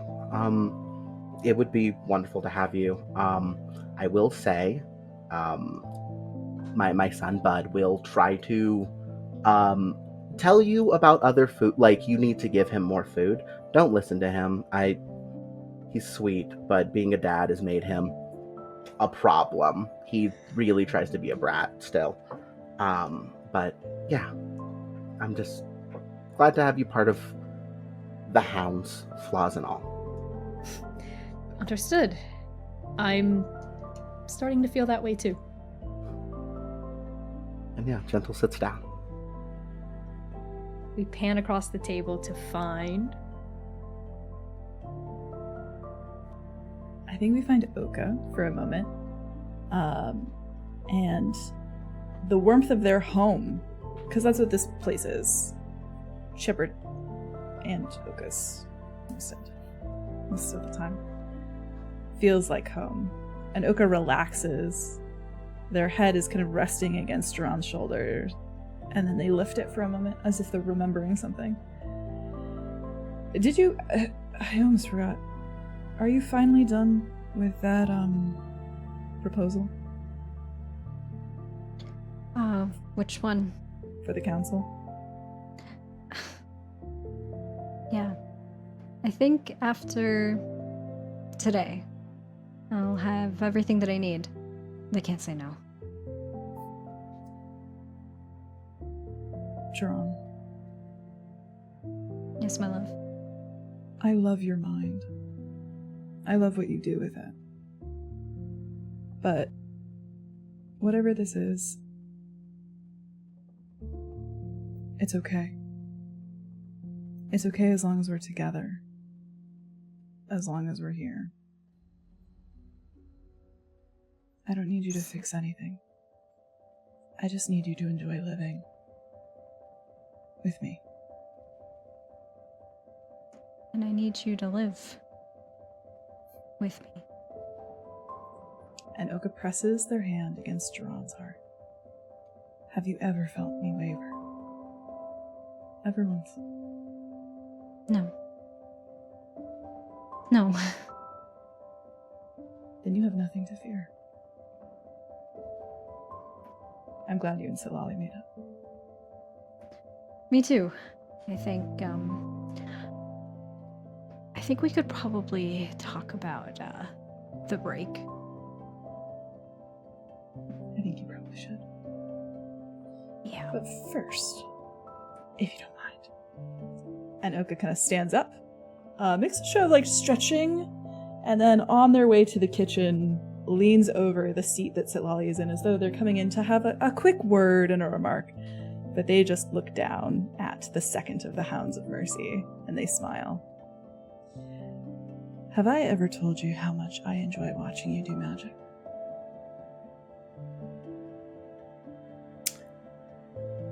I never get tired of hearing it. Good work.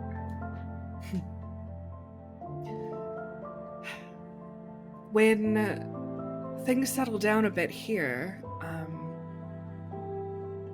I would love to pick your brain about some ideas I've been having about replicating certain seemingly impossible magics. Same time as usual? Same time as usual. I'll meet you in the library. And Øka leans down and gives you a kiss. Wait, that's not going to require a test subject, is it? Don't worry about it, Mercy.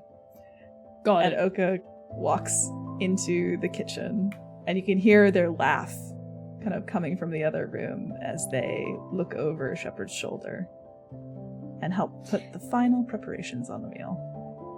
We pan away from the kitchen for now and hold on Jaran. Jaran takes a second and I think like nervously fiddles with his braids, the jingling of the coins and ambient sound. Okay. And then walks over to Citlalli. Says, "Can we talk?" Sure. Maybe not here. And Jaran will hold out a hand to bring Citlalli over to a more secluded private area, perhaps a corner of the room. So we pan to another corner of this room to find two lover boys. You were great down there, you know? Thanks, son. Really. Yeah, it seems they've really got some sort of connection with the cat. That's not what I wanted to talk about. You know, I meant it when I said that I'm sorry, and I know it doesn't seem that way, but being apart from you sucks. It kind of sucks a lot, actually, and I would really like it if we weren't apart anymore. I mean, if you want that, you know, I would get it. If not, because, you know, it's only been a day and it's, you know, not a lot of time, but... Citlalli is smiling and, as usual, loving watching you tie yourself in knots. I feel like that's a great idea. Really? Yes, I have missed you so much. I feel that I am so relieved. See, the feeling stuff is working. Mercy, the feeling talk is working. Good. I'm glad. I feel happy about that. I feel like you could be a little more sincere about that, but that's fine. I feel sincere. I do. Maybe it was just the tone of my voice.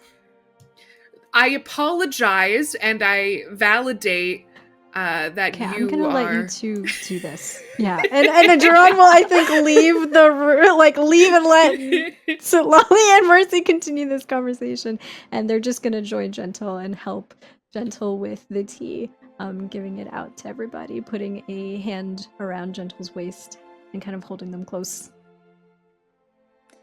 We pan over to Citlalli now. I think Citlalli moves into the den, and I think on a low table there is a jigsaw puzzle. And I think the box next to it indicates that it's going to be a landscape of the Godspine from Before the Everything. And they're halfway done with it. They've been here for probably 4 days being where the fuck is my wife? And she just kind of looks over it and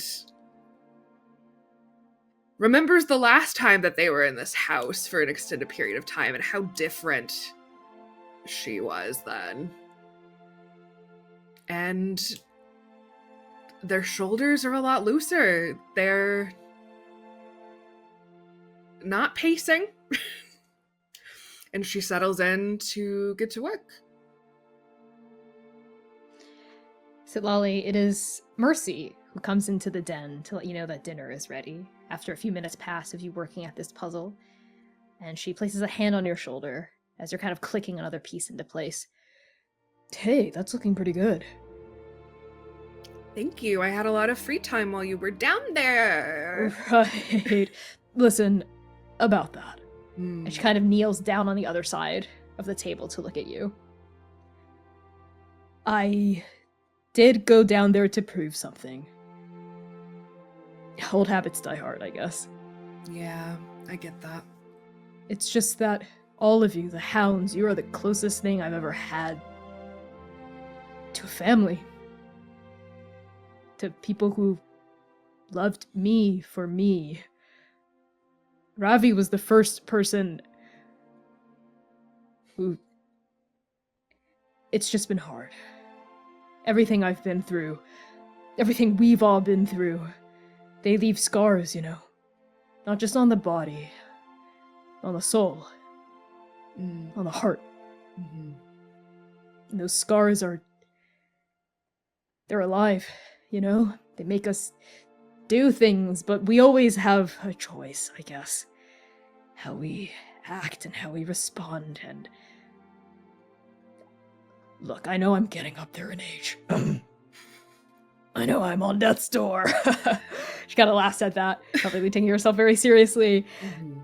And she says, but I am always very serious and very sincere and very genuine when I tell you, Citlalli Goldheart, that you are the best damn thing that's ever happened to me. And I'll be damned if I let myself get in my own way with that. So I promise I will definitely strive to do better and to think before I leap into a hole. Strive is all I ask. And Mercy, we're not the closest thing you have to a family. We're your family. Her green skin gets a little flushed, a little deeper green. She quickly looks down and puts a puzzle piece in the wrong place. Come here, and they will smooch. Yes, you definitely smooch. For a little Mercy, bit longer Citlalli, than there's decorum. dinner. Yeah, for like longer than was like just chased. And the two of you come back into the room and you sit down. And Shepard also re-enters the dining room here alongside Øka. And Shepard is surrounded by levitating plates of food, bathed in the cold blue magic that you are all so familiar with, now tinged and streaked through with void. And the plates are set down gently onto this table, family style, with chopsticks and soup spoons and bowls of rice to spare for all of you. The dinner itself looks delicious. It is a vegetarian delight for Øka. And you all spot familiar fungi cooked and stewed into a particularly delicious smelling soup. And this is where we'll end our session. With each of you digging in, sharing a meal with your loved ones, laughing and mending and learning on the heels of another great Andaken adventure. I've been your game master and creative director, Connie Chang. My pronouns are they, he, and she. You can find me across the internet at @byConnieChang. I'm going to pass along introductions to Dare. Hi, hey, and hello. I'm normal. My name is Dare, pronouns she, they, they, it. If you enjoy me as gentle, you can find me pretty much anywhere on the internet at Dare to Dream RPG. Say it with me, folks. You know it. DARE, the number 2, DREAM, RPG. I don't know. I stream and stuff, I guess.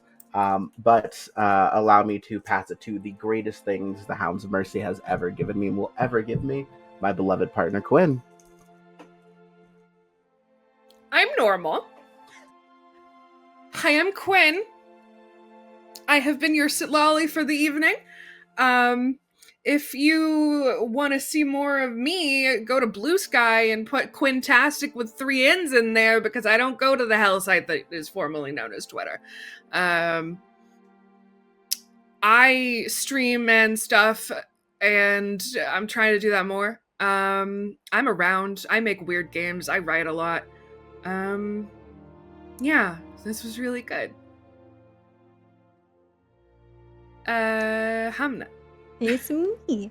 Hello, everyone. My name is Hamnah. I use any and all pronouns, and I have had the distinct pleasure of playing Jaran Kader, who uses they, he pronouns. And see, we can do happy over here at this channel. We can do cute.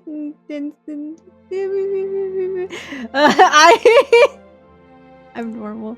I love the Hounds so much. These are some of my like closest friends. I love these gay little bitches. Sorry, I'm getting violent. I am the outros. I am a TTRPG performer and producer. You can find me all over the social medias at Lilith TTRPG. I am most active on Blue Sky, so there's the best place to go. I am also the head of Tender Vicious Studios, which is a multimedia production studio that makes experimental art with intent. You can follow us all over social media at Tender Vicious Studios or tendervicious.com. Please do look for us on all the social medias. We're there. I promise. We're there. I'm working very hard to be there. Please follow. But we have a tabletop actual play. I hate social media. We have a tabletop actual play out right now called Lori's House, which is a story about imperfect memory, identity, and community. It features C as our dramaturg and Kai from the Chaos Protocol as our architect. So if you like the Transplaner folks, you should come see us do something different. Also, Quinn transcribes our podcast episodes for us, which is really wonderful of them, and I love you and appreciate you so much. Anyway, listen to Lori's House. It's awesome. And I will pass things up and over to C. Hello, everyone. I'm done crying now. I'm normal. My name is C. I use they, them pronouns, and I had the utmost and absolute pleasure of once again playing Jesus. Oh my god. my Blorbo of all time. Oh god. I'm really emotional. Oh my god. Yeah. I played Øka again. And I hope I always will. Forever. Jesus. Okay. C Plays RPG is where you can find me, making more mess on the internet with the people that I love, many of whom are right here. All 4 people who I love so deeply and so dearly, amongst many, many others who frequent this channel. I am a producer, dramaturg, crier of many tears, DJ of many songs that you heard tonight, wearer of many hats here on Transplaner. And I'm just really happy to be here. That's what I've got. I want to do the announcements, but I'll let you introduce yourself, Connie. Oh, I have announcements. I wrote announcements, introductions. Oh, you wrote them. Oh, I did. take it away then. Okay. Yeah, but thank you all. Thank you all so much. All of you hounds for doing this for the reunion. I hope we'll get to do this all the time because that was so sweet. We'll like add years until we see you all gray and old. Good. Look, I'll be here when I'm like 70 and we can play the hounds when they're old, okay? I'll do it. Senior hounds. Well, thank you all, and thank you all so much for tuning in, for celebrating the hounds, for celebrating the second stranger, and for helping us raise so much money for Dee Dee's house. Thanks to your incredibly generous donations, we have raised $1,000. We have like more than doubled our initial goal. We've like whatever quadrupled it or something. That's amazing. You all are absolutely fantastic. Thank you so much. That means the world. This stream concludes our second stranger celebration for our 5-year Channelversary month. So thank you so much to everyone for participating by making fanworks, tuning into our premiere rerun this past Wednesday, and of course tuning in tonight for the Hounds one-shot. Next week, we're celebrating Godkiller First Blood, so keep your eyes peeled on Transplaner RPG's Blue Sky Monday, Tuesday, Thursday, and Friday for themed prompts about First Blood. All fanworks you make this month, as well as all fanworks you may have made in the past, are eligible to be submitted to our anniversary zine, which we're putting together after June and publishing on my itch account. All proceeds from the zine will go directly toward mutual aid and liberation. Tune in this coming Wednesday, June 11th at 8 p.m. US Eastern Time for a First Blood premiere listening party, where C and I are gonna make some fun commentary while we revisit Iron 42 and the original cradle of the Transplanerverse. So it's definitely not an event you want to miss. Hamnah, you had your hand raised. Yeah, I just had a thought, which was I realized that, you know, in the process of doing Second Stranger, I actually I wrote a lot of poetry. You should submit that. Yeah, I was like, am I allowed to do it? Okay. Yes, cast members are allowed as well. Yes, the digital PDF, we're going to try to fit as many works from as many people in as possible. If and when we do end up doing a print run, we might have to just do like one per person and prioritize just like as many different people as possible if you're submitting multiple things. But, you know, the print run is kind of up in the air. I would love to do one. But yes, cast should absolutely submit.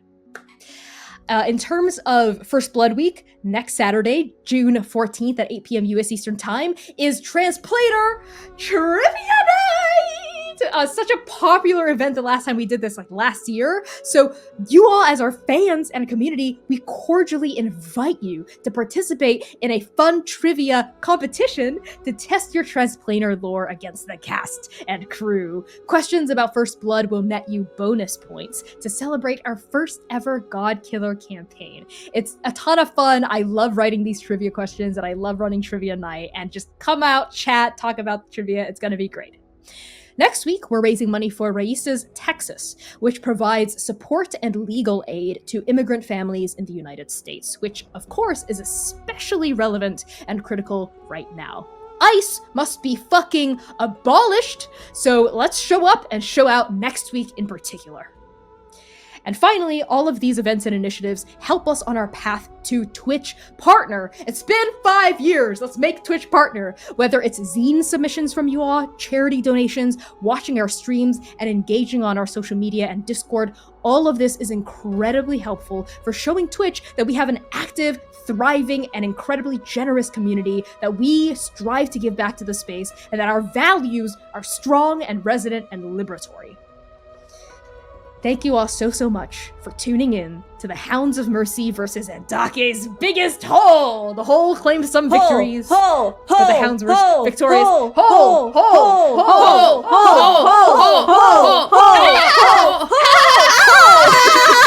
my god. Hole hunters forever. We'll see you Wednesday for our First Blood listening party. We love you so much. Join the raid. We're going to be raiding someone really awesome right now, no doubt. And Bijo Hounds. Oh!